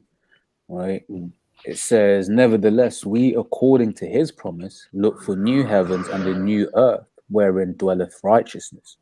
Right, so that's another reason why we're looking forward to the end of this man's society, end of this man's kingdom, right? Because right now everything's fucking wicked, man. Now you're saying you might have 3 or 4 witnesses in this kingdom, and they could all be fucking liars, man. Right? They could all be lies. They could all have conspired together to make up a lie. Well, that's what these heathens do to Jake anyway. Read Psalms 83. So they have conspired against thee. Right? That's why the whole world believes that them Amalekites are the real Jews, man. And then we come out there and tell them, and they're like, wow, what did vocab say? Well, I lean more towards them being it. Well, based on what? You say you're a man of the of the Bible. We broke down the scriptures, right? We broke down that at the end times, that the wicked will be a rulership. We broke down that how the Lord is gonna come back. Well, them so-called, they don't even believe. Wait. He's a Christian, right? Okay. He believes in in Jesus, right? He believes in Jesus. Them so-called Jews don't even believe that Jesus came. So then how are you gonna say you lean more towards them? They don't even believe that the Messiah came. At the very least, we both, the common belief that we have, it's us and vocab, is that the Messiah has come already, right? And is gonna come a second time soon. You look at that. Is it even the Jew that don't believe they're Jew, man? Exactly. Some of them. Yeah. They don't believe.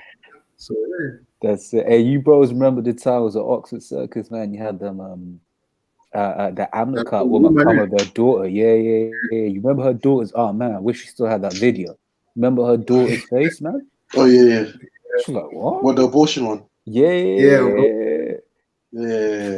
The mom was like, oh yeah, I've had 4 abortions. And the daughter was like, what? Hey, you know that would have been a hot conversation after. Look, man, don't come up to the camp with your family, man. Don't do that shit, man. You're gonna get roasted, man. Yeah, you're gonna get roasted. You're gonna have an uncomfortable conversation back home, man. Friends might be a Jake from the Edomite, man. Yo, look, man, you come up to the camp, yo, hey.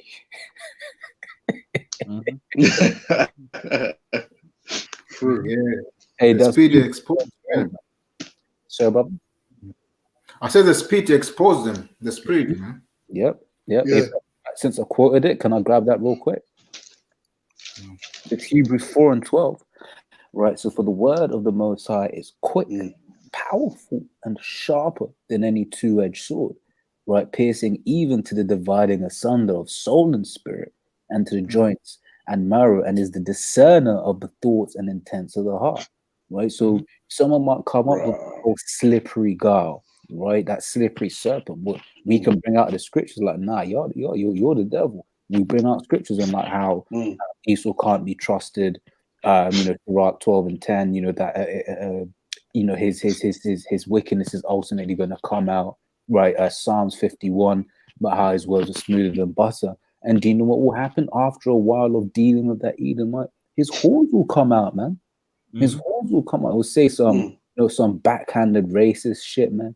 You remember you had at the time, but what about all of the inventions? As if to say there's somehow made everything, man.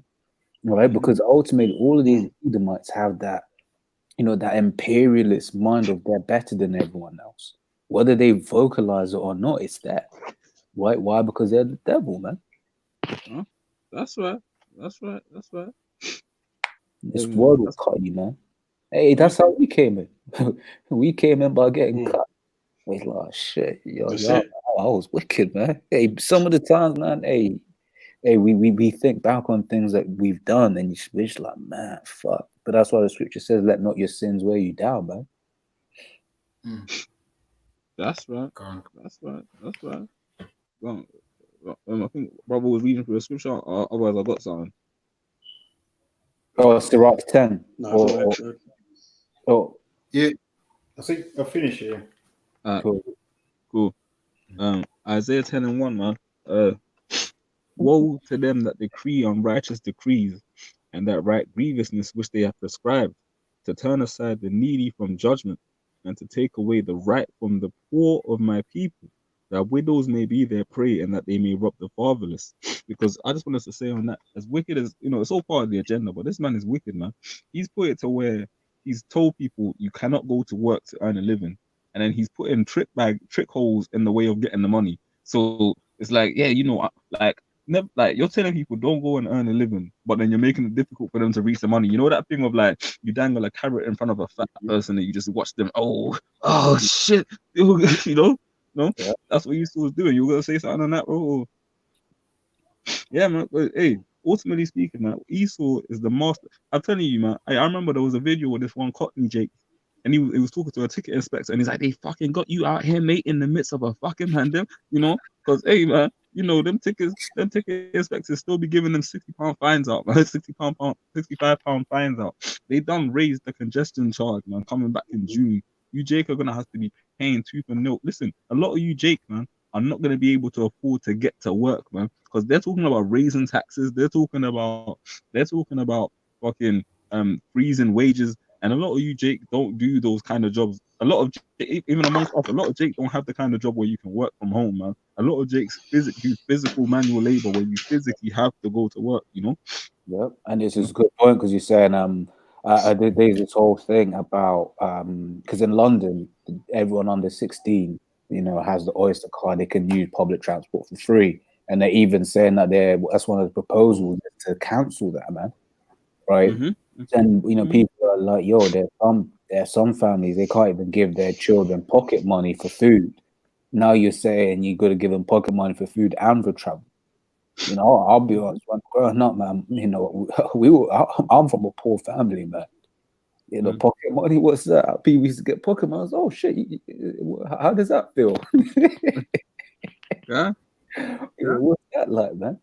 Right? So imagine then having to pay for travel and all of this and all of that. And the worst thing, you don't go to school, right? And then people are like, well, you know, why aren't you going to school? Now your parents are in trouble because you didn't go to school, but you couldn't go to school because they couldn't afford to send you to school, right? Look at that.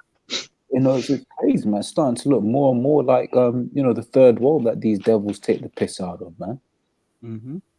That's why there's a point that I mean, you made, I mean, on the chat, and you say, well, I mean, there's a charity, I mean, about Oxfam. Yeah. Which is say, like, I mean, billion of people around the world, I mean, it could be driving to poverty. And that's lockdown, I mean, what? Save lives. Yeah, lockdown save lives, apparently. That's hypocrisy, man. Hypocrisy, man. Hey, because even on that point of hypocrisy, what is it? Boris Johnson said, bloody everyone should go to work, but avoid public transport. Oh, but if you were traveling, now you got to buy. If you were driving by car, now you got to pay congestion charge again and more. You don't have to go to work, bro. But if you are sick, you can go. Hypocrisy, man. It's not really. I mean, that's why they got two tongues, man. You know, they got four tongues. No structure. Yeah. I was just gonna quickly say the thing with this society as well is you have this policy known as redundancies, man, which is BS because you gotta understand in the scriptures it talks about, you know, putting a peg through a Hebrew Israelite's ear if he chooses that he wants to work for you, you know, and at the end of the day, what you gotta understand is that the obligation is on both sides, man. If you have a servant, you can't, and your servant is doing righteous by you, you can't then turn around to your servant and say fuck you, like, do you know what I mean? Because that's unrighteous, man. You gotta make sure that people underneath your roof, which includes your servants, are eating, man. Like you had this guy Richard Branson. Virgin is apparently on the verge of going bankrupt. My man's worth like 41 billion, and he don't want to give like even half of one of those billions up to all of the stuff. All of the stuff. How many workers got put out, man? Well, with Virgin, I'm not too sure. I know British Airways, they're putting out 12,000. Another airline, 8,000. You know. Virgin, how many jobs did they cut? Oh, I'm just looking up. Yeah, man. Real quick, how many jobs? Virgin Atlantic cut 3,000 jobs. Right, and this guy's worth 4 billion. So this guy could legit pay some of these people out of his pocket. Like, well, so let's do some quick maths. We like doing some maths here. Let's say he could pay all those 3,000 people, right, $2,000 out of his own pocket, 6.3 million. That's 6% of one of his billions. So he could literally pay them out of his own pocket for a couple of months. In fact, he could pay out of his own pocket for like 10 months before he's like, yo, this is 60 million pounds now. But I bet you he's got an island. That's one house for these 60 million. That's one house for these guys. And the thing is, it's good PR. They'll actually make him more money. Yeah, I paid the guys out of my own pocket, this, that, and the other. You could have legit done that. That's $2,000. Every one of those employees that are losing their job, but no. Well, I guarantee you, all them employees were like, I work for Virgin, shit, you know. Oh yeah, Richard Branson, my boss. Oh, you know, he probably did them office tours when he came on the plane, and everyone was like, "Oh my God, Richard!" Oh, you know, like. But that's why the scripture says, "Cursed be he that trusteth in man, man. You know, cursed be he that maketh flesh his arm." You know. The precept. It's Isaiah 19 and 14. At least. The Lord has mingled a perverse spirit in the midst thereof, and they have caused Egypt to err in every wake thereof, as a drunken man staggers in vomit. That's so this system is all the way backward, man. Everything is backward in this system. The thing that they push, no after righteousness, That's right. as it goes on and so on. Neither shall there be any work for Egypt, which the head or tail, branch or lash may do. That's what I mean. As your brother, as brother's been going on, man, the virgin slashing the jobs, that's gonna be more and more, soon, man. That's right. A lot of people are getting ready to lose their jobs, man. Sorry, brother. Sorry.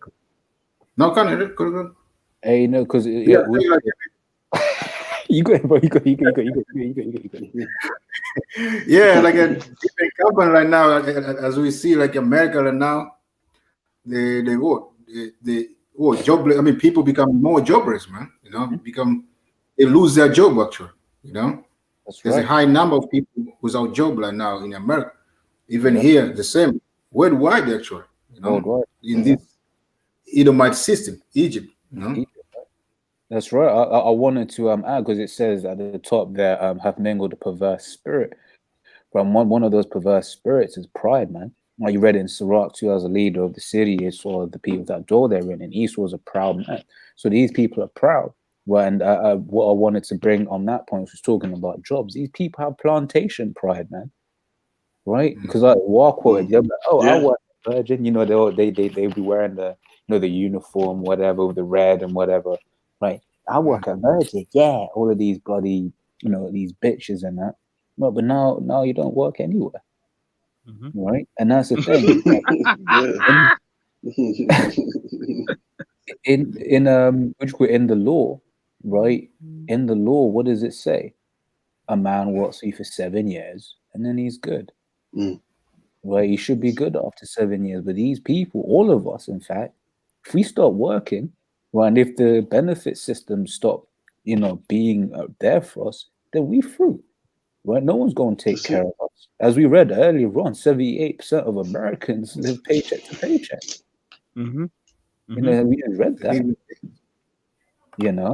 So it's sort of like, how can you have plantation pride when we've always known this? Your job can go at any minute, man. Especially us brothers in this truth, right? Yeah. Hey, and even that goes for the kings, the nigger heroes that our people have, like especially in the celebrity world, like the rappers and the entertainers, and because you gotta understand, a lot of these entertainers are literally going broke right before your eyes, man. Because there's no shows, there's no entertainment, there's no merchandise. All they got is that petty streaming money, man. Where you gotta have like 3,000 streams to make minimum wage and shit. Yeah, So you gotta be famous. You gotta be like Jay-Z famous to be making somebody out here. You know what I'm saying? It's serious shit, man. I even just seen this article. My man DMX, man. Hey, the New York State have sent a tax warrant out for DMX for £200,000 in taxes. Now, $200,000. Wow. Like that's more money than most Jake will see in numerous incarnations, man. Do you know what I'm saying? Go on, bro. Baruch 3 and 8. Yeah, that's a real talk, bro. Baruch 3 subject and 8. opinions. Yeah, that's the one. That's the one I got. says, we are yet this day in our captivity, where thou hast scattered us. So this is a place of our captivity. So why do you want to stay here? You know, Jake get a problem with us when we say, look, we're looking for the kingdom. Right here, we're in our captivity, no matter where we're at. Esau's in power, Job 9:24. The earth is given into the hand of the wicked. You can't escape Esau, right? So everywhere where we be at, we're in our captivity, man. What's his word? Hey, so even on that note, because you might be like, well, you know, me a Jamaican. Yeah, but David Cameron went up into your country, didn't apologize that his forefathers had bloody slaves, man, or whatever, right? And you lot had to basically accept this man just rolling up into your city, you know, give him a state welcome and all of that. He's all up there, you know, well, all up in your country, and there's nothing you could do about it, right? So it says, where thou hast scattered us for a reproach and a curse, and to be subject to payments, according to all the iniquities of our fathers, which departed from the Lord our power. Look at that. Yeah, man, because our people departed from the Lord. That's why all of this hell is befalling you, man. Like, because of the fact that you are, like, look at what happened when our people disobeyed the Lord during the time of Joshua with Achan, and when he stole the Babylonian garment and hid it beneath his tent. You might think that was a minor thing. You might think, oh, but why did the Lord destroy Israel? Because a man took a garment and hid it underneath his tent. Wait, the scripture says, hey, Samuel said it, man, to Saul, man, rebellion is as the sin of witchcraft, man. You gotta understand. If you know better and you choose to just brush it aside and do ignorance, the Lord's gonna get you for that, man. Because he quoted that one, but it says, for to obey is better than sacrifice, man. Come. When you talk, the Lord just wants you to follow his rule. And the point you made as well is like, why? But it's just a small thing. It was just a garment, right? Or look at in the Maccabees, 2 Maccabees 6, 2 Maccabees 7, where them brothers, they were fucked up, man. But you know, their limbs cut off, boiled in the fire, all because they didn't want to eat pork. And people will be like, but it was just pork. Well, you know, it was just meat. Right, but that's that same mentality when the chip comes out. Well, it's just a chip, all right? It's true, man. It's true. And a lot of Jake are not gonna. You see, what the thing is, yeah, with the Heavenly Father, yeah, he don't. When it's one brother can hold Ezekiel 9:4, man, like landback scriptures, his basic scriptures, Ezekiel 9:4, because the Heavenly Father doesn't discriminate from a pretty bitch to a 5-year-old child to your grandma, to your son that's just been born. You know what I mean? You got it to where every single Jake, man, great, small, regardless of who you are, is if you're a 2/3, man, you're gonna feel the wrath of Yahweh Shai, man. You know, Right. You even got what's it called? Another example I can give you, Dwight Howard, man. The NBA basketball player that was known for fucking trannies, yeah. So you know he's up to some shit. Yeah, look it up, bro. Dwight Howard, bro. He was having sex with trannies, bro. Here it is. You're an NBA baller. You can actually get any woman you want, and you're fucking trannies. Yeah, bro. I believe there's one musician in it. I forgot. Yeah. I know the one you talk. I forgot his name though. Yeah, I forgot the name as well. It was. He was called on the camera. Yeah. It was one of them. The bait tranny chick, innit? That one. Yeah. I think Sydney Star, was it? Sydney Star? No, I forgot the name, but it's just a musician. I forgot the name of the musician, but I think the name of the tranny was Sydney Star. I think it's one of them bait trannies, like one of them known ones. Just disgusting. But you know the wickedest thing with my man Dwight Howard, bro? The mother of his son got taken out by the Most High through an epileptic seizure, man. You know? Look at that, man. Look at that, bro. Seizure in the middle of the coronavirus, and he's got a 6-year-old son. And ultimately speaking, the mother just got taken out by a seizure, man. Now, you might look at that and think, how can you say, hey, ask that question to the Lord, man. What you got to understand is that the Heavenly Father, like, hey, look at with Kobe Bryant and his daughter, man. When Kobe Bryant, his wife's name, I guarantee you, if you was to go to Kobe Bryant's wife and say, listen, give back all the rings, the fame and everything just to have your man back, she would say, fuck it, take it all. You know what I mean? Because riches profit not in the day of wrath, man. What shall it profit a man if he gain the whole world but lose his own soul? You know what I'm saying? Lost her husband and her kid, man. Yeah. Who's got Ezekiel 9? A guy, if you don't know. Cool. Ezekiel 9. Mm-hmm. I mean, start from 4. Yeah. Ezekiel 9:4. And the Lord said unto him, go through the midst of the city, through the midst of Jerusalem, and set a mark upon the foreheads of the men that sigh and cry, for all the abomination that be done in the midst of thereof. So what that means is basically a mark of exemption, man. You go into the Hebrew word is farwa, a mark of exemption, a mark basically pretty much where the Heavenly Father is going to pass over us and not destroy us, man. In the second Passover that's coming, you know. I mean, no, you know, the second death, I should say, that's coming, you know, because the Heavenly Father is gonna pass over America and the countries surrounding it in a worse fashion than what he did to ancient Egypt. Go on, bro. And to the others he said in mine hearing, go ye after him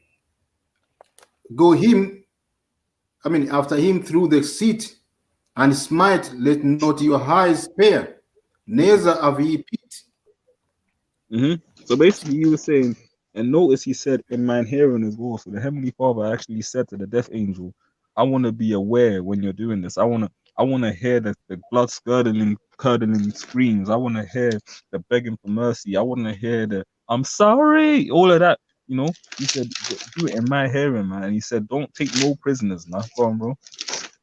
Go on. Slay artery, old and young, both males and little children, and women, but come not near any man upon whom is the mark. And it begin at my sanctuary. Then they began. Okay. Go on. Then they began at the ancient men which were before the house. Yeah, because the Heavenly Father don't discriminate. He says, stay utterly old and young, both maids and little children, man. You know, babies, every blood, kill everything, the cat and the dog, you know what I mean? You know what I mean? Like, listen, he said, destroy everything. You gotta understand, when ancient Egypt, when he slayed the firstborn of ancient Egypt, man, it went from Pharaoh all the way down to the groundskeeper, man, all the way down to the slaves, man. The animals got it. The Lord don't play, man. It's a fearful thing to fall into the hands of the living power. That's why, ultimately speaking, man, we fear Yahweh and Yahweh. We Lord willing, Yahweh Shai continue to do his work, man, because we know what's coming. But even to us, it's gonna be like, oh shit, you know, because you might have seen a man die. You might have even grown up in a ghetto area. You know, you might have seen someone get stabbed, shot, whatever. But this is gonna be different. This is some different shit where unexplained things are going to be happening. Like, you're going to see sinkholes again, like in Egypt. You're going to see buildings just collapsing on people randomly. You're going to see lightning, like everything, you know, like the worst horror movie you've seen multiplied by infinity. I got something for you. This is Isaiah 45:15. Verily thou art a power that hidest thyself, O God of Israel, the Savior. Right, and I'm getting this one now because you said, you know, things are going to start happening, like the sinkholes and, you know, basically the spooky stuff, right? Because right now people can debate whether there's a most high, man. Right now that can be debated, but in the time that we're coming up to, man, look, man, things are going to be happening. You know, the Lord's going to put the spirit on certain men to have that spiritual power, right? The power to heal, the power to kill. Right, because you think about the apostles, right? They were given the power to heal, to raise from the dead, but they were also given the power to kill. Right, is the balance. Right, Ananias and Sapphira. Right, I wonder what Esau's got, you know, in his law for that, right? You know, but hey, the time that we're coming up into, man. Look, man, the Lord's gonna start doing some stuff, right? Hey, don't forget, we haven't mentioned Leviathan. Precept. Bring it out.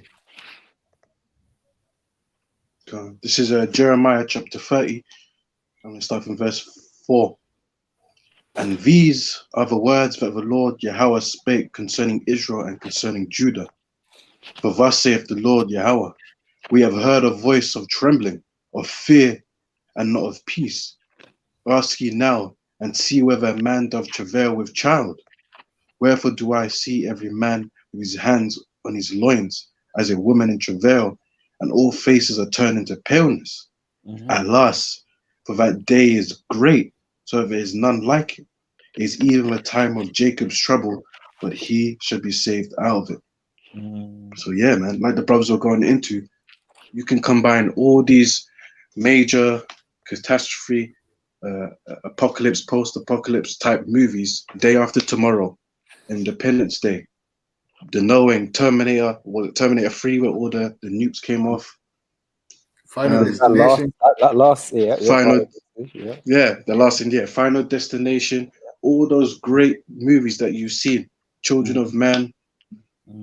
That last scene in Terminator 3, that's a beautiful scene, man. It's up in the beautiful scene, beautiful music playing, right? Yeah. You know, nukes flying. It's a beautiful scene, man. God, that's right, man. And Lord willing, yeah, I'll probably watch. I love watching them end time movies, man. Don't forget, it's gonna be nothing compared. Say it again, Slacker. Hotel Rwanda. You can't forget that. Yeah, because that was what 100,000 people killed in a couple of days, man. And we're killed low, man. Some sword, man. That's how it's gonna be, man. In this time as well, people are gonna go. They will go low, man. You know, slashing each other in the street, man. Hey, shift. Hey, because them bloody Latin tribes, they be on that already, man. But it was one that was circulating, and I was like, yo, you know, why is this guy cutting pig? Oh, that ain't a pig. Oh, that's not a pig. Bro, I thought it was a pig. Humans, man. Them Jakes is chefing up and that's because they've got that spirit on them. In fact, let me get this. Right? The Lord's put that spirit of death angels on them, man. God. Yeah, boy. Them people, man, they kill each other there, man. Them northern tribe. They go low, man.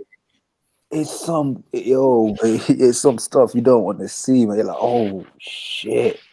You know, man's body was all quartered and shit. But that was ancient spirit, man. That's how people were before. No? Raw. People they used to be. Like you know, like a Saul. Saul was raw.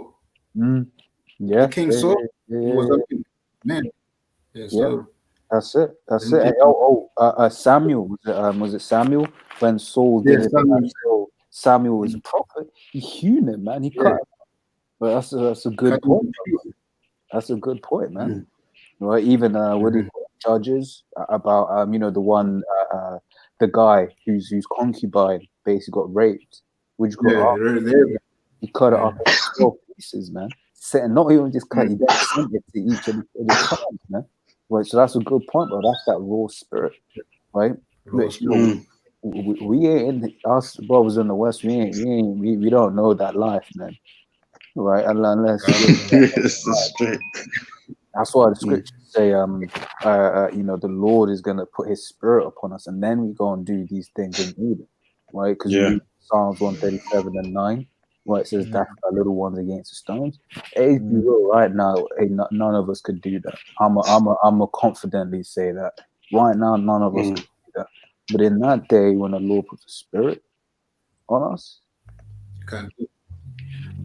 even the point of in the matter that is bringing in the Book of War about the point that brother is saying, man, is say like, can you read it again, brother? Okay. Back at Jeremiah 30, read it from verse 5. 7, 7, yeah? Okay, 7. 7. It says, alas, for that day is great, so that none is like it. It is even the time of Jacob's trouble, but he shall be saved out of it. God. The point before that is say, like, why is he a woman? Man cry like a woman, is it? The point let me read that. Verse 6. Ask ye now, and see whether a man doth travail with child. Wherefore do I see every man with his hands on his loins, as a woman in travail, and all faces are turned into paleness. Yeah, because people are gonna see some stuff which they never see before, man. As the brother say, like here in Western, people they don't have that spirit, the low spirit, man. So people are gonna start experiencing, before their eyes, man. So people are gonna be put in the midst, man, being cutting their fingers, cutting their limbs. So people are gonna be crying, man. Like the women. Yeah. Good point, because like Western society is weak. Like for instance, on a low level, people will go shop and buy meat, but when it comes to butchering meat, you're fainting. You know what I'm saying? You can't see that blood. You know what I'm saying? You're weak. You start folding. So when things go into them extended levels, where it's just flesh rolling in the streets like it's nothing, like just dung, like it's dust. People are gonna be melting, vomiting, fainting, passing out. You know what I'm saying? You're trembling. I got a couple precepts. Hey, but finish making your point, bro. It's all right. There's also seeing their family member being war. Dissembled before their eyes, man. It's gonna be terrifying, man. And the thing is, sorry, brother. I was gonna say, and remember, that's gonna be one of the afflictions they're gonna see.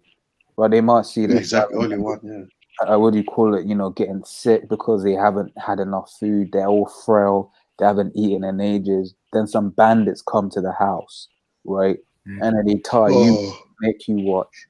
Well, it might be your son or your brother. If a woman, might be her husband, right? And then even might be her, because you got to understand these guys. The spirit, which I'm gonna get in the precept, the spirits are gonna be on these people. Right? They might rape him and her, right? And then after they rape him, then they put him to death, man, and then rape him again. Right? The scriptures. People need to watch that. Yeah, people need to watch that film, The Lord, man. Have you watched it? Isn't it? The Lord. Yeah. The point, the guy was hiding in, tried to go in the house, and then he hears some noise, man. People screaming. Yeah. When they go down to see some people being chopped, man. Yeah. Alive. That's it. Because they have to run away. That's also gonna be, man. People are gonna be in the same spirit, man. Yep. And if they had got caught, they would have been added, man.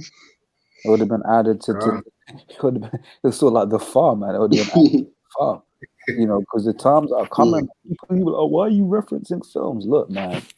Look, this is going to become a reality. Right? That's why, friends, although we're excited, what's going on in the world right now, we're like, look, man, shit's gonna get real. Right? Because Sirach 39:28, there be spirits that are creative of vengeance. Right? And we was given the example of those Latin tribes, man, where they be going out, flaying people. Well, I remember one of the older brothers in the camp said, look, man, most of us have never actually seen a dead body. Just be real. Even then, it was in a coffin, right? It was all made up, wearing a suit or whatever, what have you, right? We don't know that dead bodies stink like that. Right, we don't know anything about that sort of life, but that's going to become a reality very soon, because scriptures say the dead shall be cast out as dung. Right, we say it all the time, right? But that's going to become a reality, right?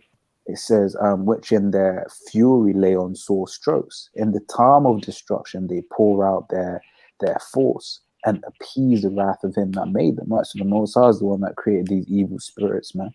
Right. Which is why, bad things happen, because the Most High is getting that judgment. It says fire and hell and famine and death. All these were created for vengeance. So these are spirits, right, that the Lord has actually created to judge the world. Right? So when you saw, because we even forgot about that. Australia was burning at the beginning of the year, but that's old news now. Australia was on fire, man. Completely burning, the worst fires they've ever had. Well, the spirit was of the Most High was in them fires, man. And then, funnily enough, then in another part of Australia, what do you have? You have that dangerous, that crazy hell, man. Right? Yeah, that crazy hell. That was the spirit of the Most High there as well. Right? It says, and famine, right? And that's something that is to come. You know, that's something that's basically being prepared of the Lord at this moment as we speak, right?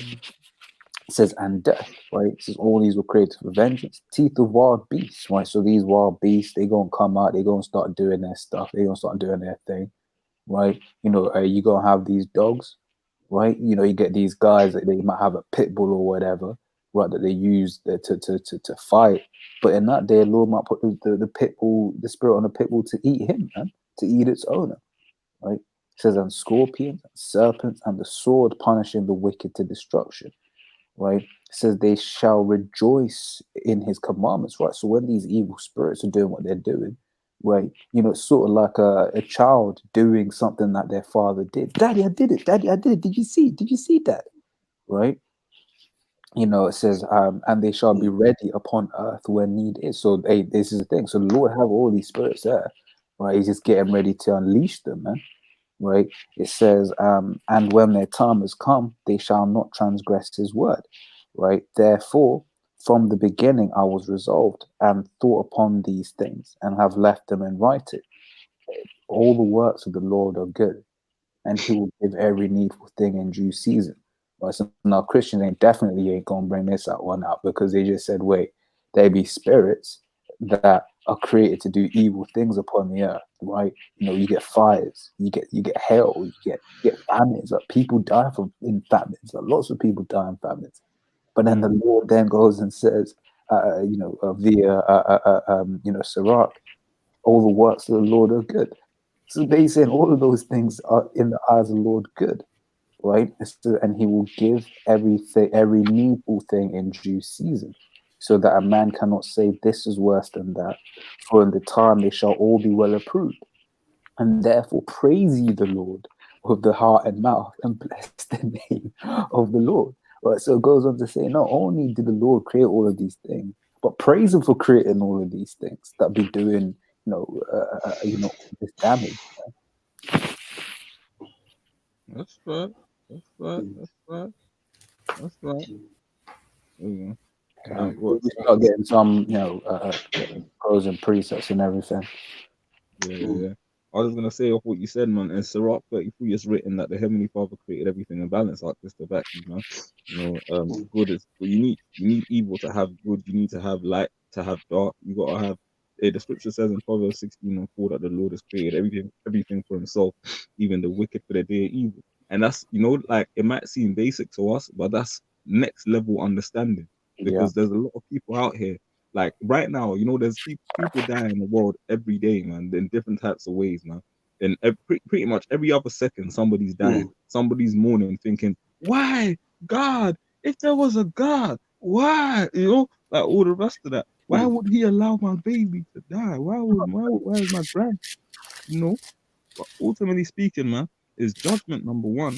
And really and truly, man, the Heavenly Father, Yahweh Shai, deals with balance at the end of the day, man. You know, the scripture says that the wages of sin is death, and the scripture also says that through sin death entered into the world. Hence why people die, man. You know, I know brother's probably got some precepts, man. You know, so I got two precepts quickly. This Mo 3:6. Shall a trumpet be blown in the seat, and the people not be afraid? Shall there be evil in the seat, and the Lord has not done it?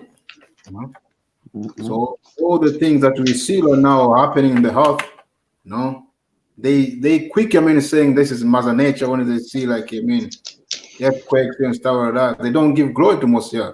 You know, Mosiah is the one who, he's the one who sent his angel to do the job. That's right. So there was a comedian, man. He was like, I forgot his name, Dion Cole. That's it. Right, he was doing a sketch. One of his Netflix shows, doing a sketch, and it was like Jay. It was everything. He was basically saying, you know, Jay, never anything else. God is good and good all the time. Whenever anything bad, man, that's Satan. Right. You know, but it's like, yo, Most High be doing everything. Hey, when something bad happens, you should be saying, yo, God is good and good all the time too, right? That understanding helps you get through pain, man. You know, hey, we go through. We said, bro, not everything is put on camera, man. You know, brothers go through things. Brothers go through pain, man. Right? You know, but what keeps us sane is knowing that God is good and good all the time. That's right. That's right. There's a reason. We just read it in Sirach 39. There's a reason why, you know, certain things happen, man. We just got to be like, hey, Lord, right now I'm hurt, but I know you did it for my betterment. You know, Yes. Slay me, yeah. Well, Straight, yeah, that's it. In fact, look, where is that at? Oh, let me look it up. It's I believe 125. I got 2 precepts. Let me bang them up, sure. I got one quick one. Let me finish it, if I may. Go ahead, Mark. Go ahead. This book of Zephaniah 3 and 5. The just Lord is in the midst thereof. He will not do iniquity. Every morning doth he bring his judgment to light. He faileth not, but the unjust knows not, no shame. No? Every day people dying. Every day there's something happening. Man. But people, they still continue doing their wickedness, man. They don't, sit down and they, listen, why this is happening, man. Yeah. No? They continue doing their wickedness, man. That's why a lot of people are going to perish. No? People don't want to take responsibility, right? You know, and which in my line of work, it's something that the Lord teaches me a lot. Because sometimes I'll fuck up, and you know, immediately you want to try to brush it under the carpet or whatever. Nah, it's like, you know, through the truth, you learn to take responsibility for what you've done, right? Because at the end of the day, we're always being judged. Romans 3:23, all have sinned and come short of the glory of the Most High. So there's nothing we deserve. Right, Okay. so anything else is a bonus, is a positive. That's right. Precepts, got 2. First one is Isaiah 45 verse 7, and it reads, I form the light and create darkness. I make peace and create evil. I, the Lord Yahweh, by Shem Yashai, do all these things, man. So it's the Lord, that's what creating peace and evil. Like the brothers were saying, it's a form of balance, man. You know, and it's a good way to look at it, because the evil, the destruction, teaches fear and respect. Do you know what I'm saying? So that the righteous can repent or seek the Most High, you know, for aid and guidance. Do you know what I'm saying? And also, when someone is rewarded righteously, the wicked are supposed to look at it and say, oh, you know, if we do righteousness, then the Lord will reward you. That's one of the first things that the Lord said between was it Cain and Abel? Yeah. Yeah, do you know what I'm saying? He said, look, if you do good, I'll reward you, but if not, you know, sin lieth at the door. So the Lord has always been a just, balanced, and fair God. You do good, you get blessed. If you do wicked, you know, you get the reward of a wicked person. Simple. I've got a precept for you, Walk. This is for you.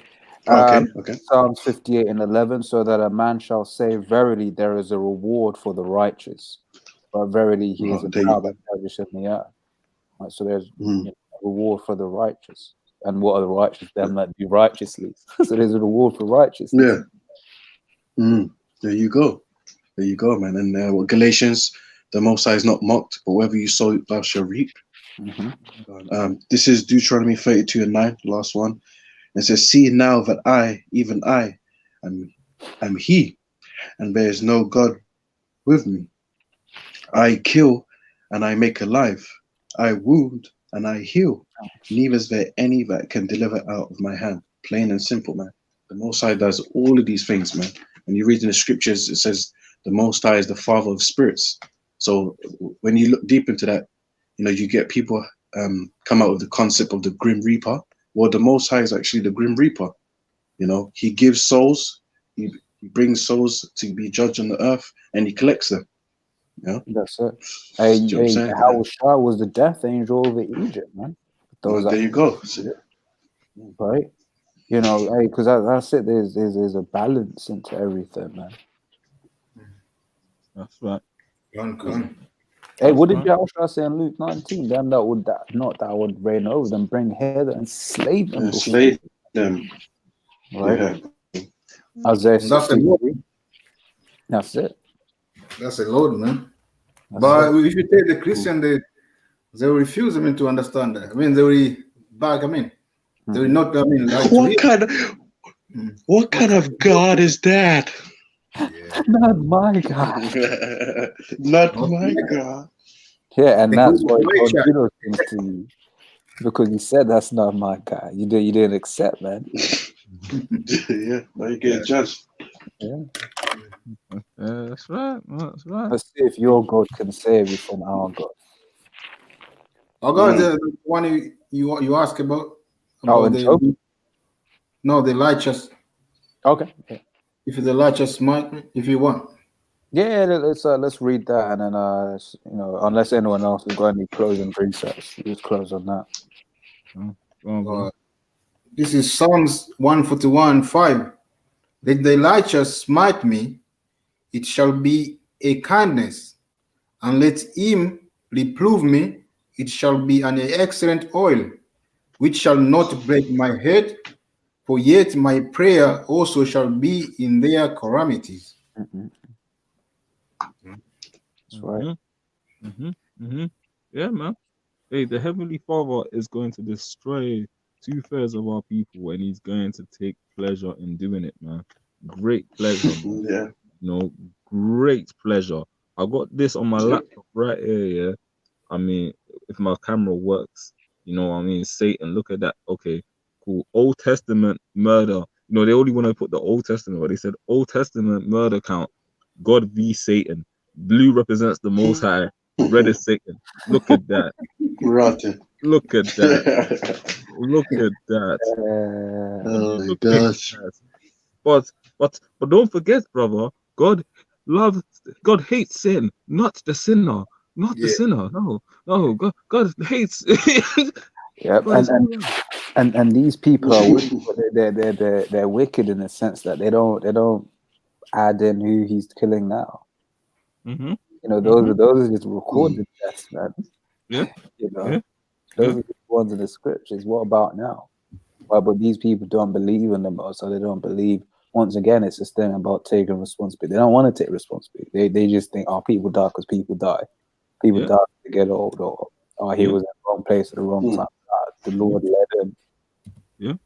Yeah. Hey, this is Esau's carnal maths, and it's not even accurate. But according to Esau in the Old Testament, the Most High killed 227,000. 227,037% higher than Satan, according to Esau, and that's not even accurate. Shall I say? Because ultimately speaking, all of Satan's counts go back to the Lord anyway, because he got sent out on missions, man. That's it, bro. The flood alone. Exactly. You can't even count for that. Also, everyone that what do you call it? That died, because what did it say? The wages of sin is death, man. Right.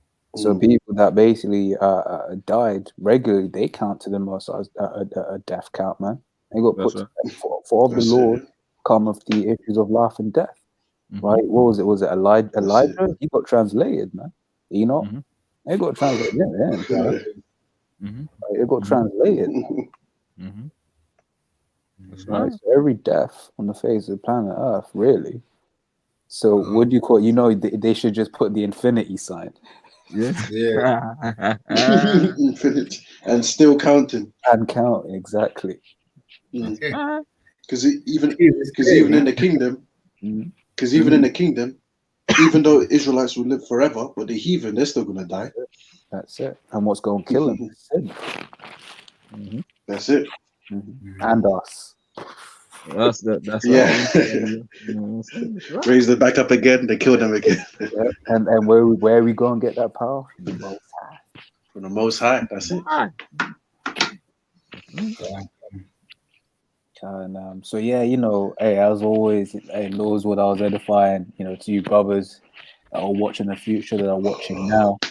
We're going to close up and say give all praises to Yahweh, Hashem, Yahushai, Hashem, Kakadash, double on apostles of GMS, and all you brothers in the world and sincerity.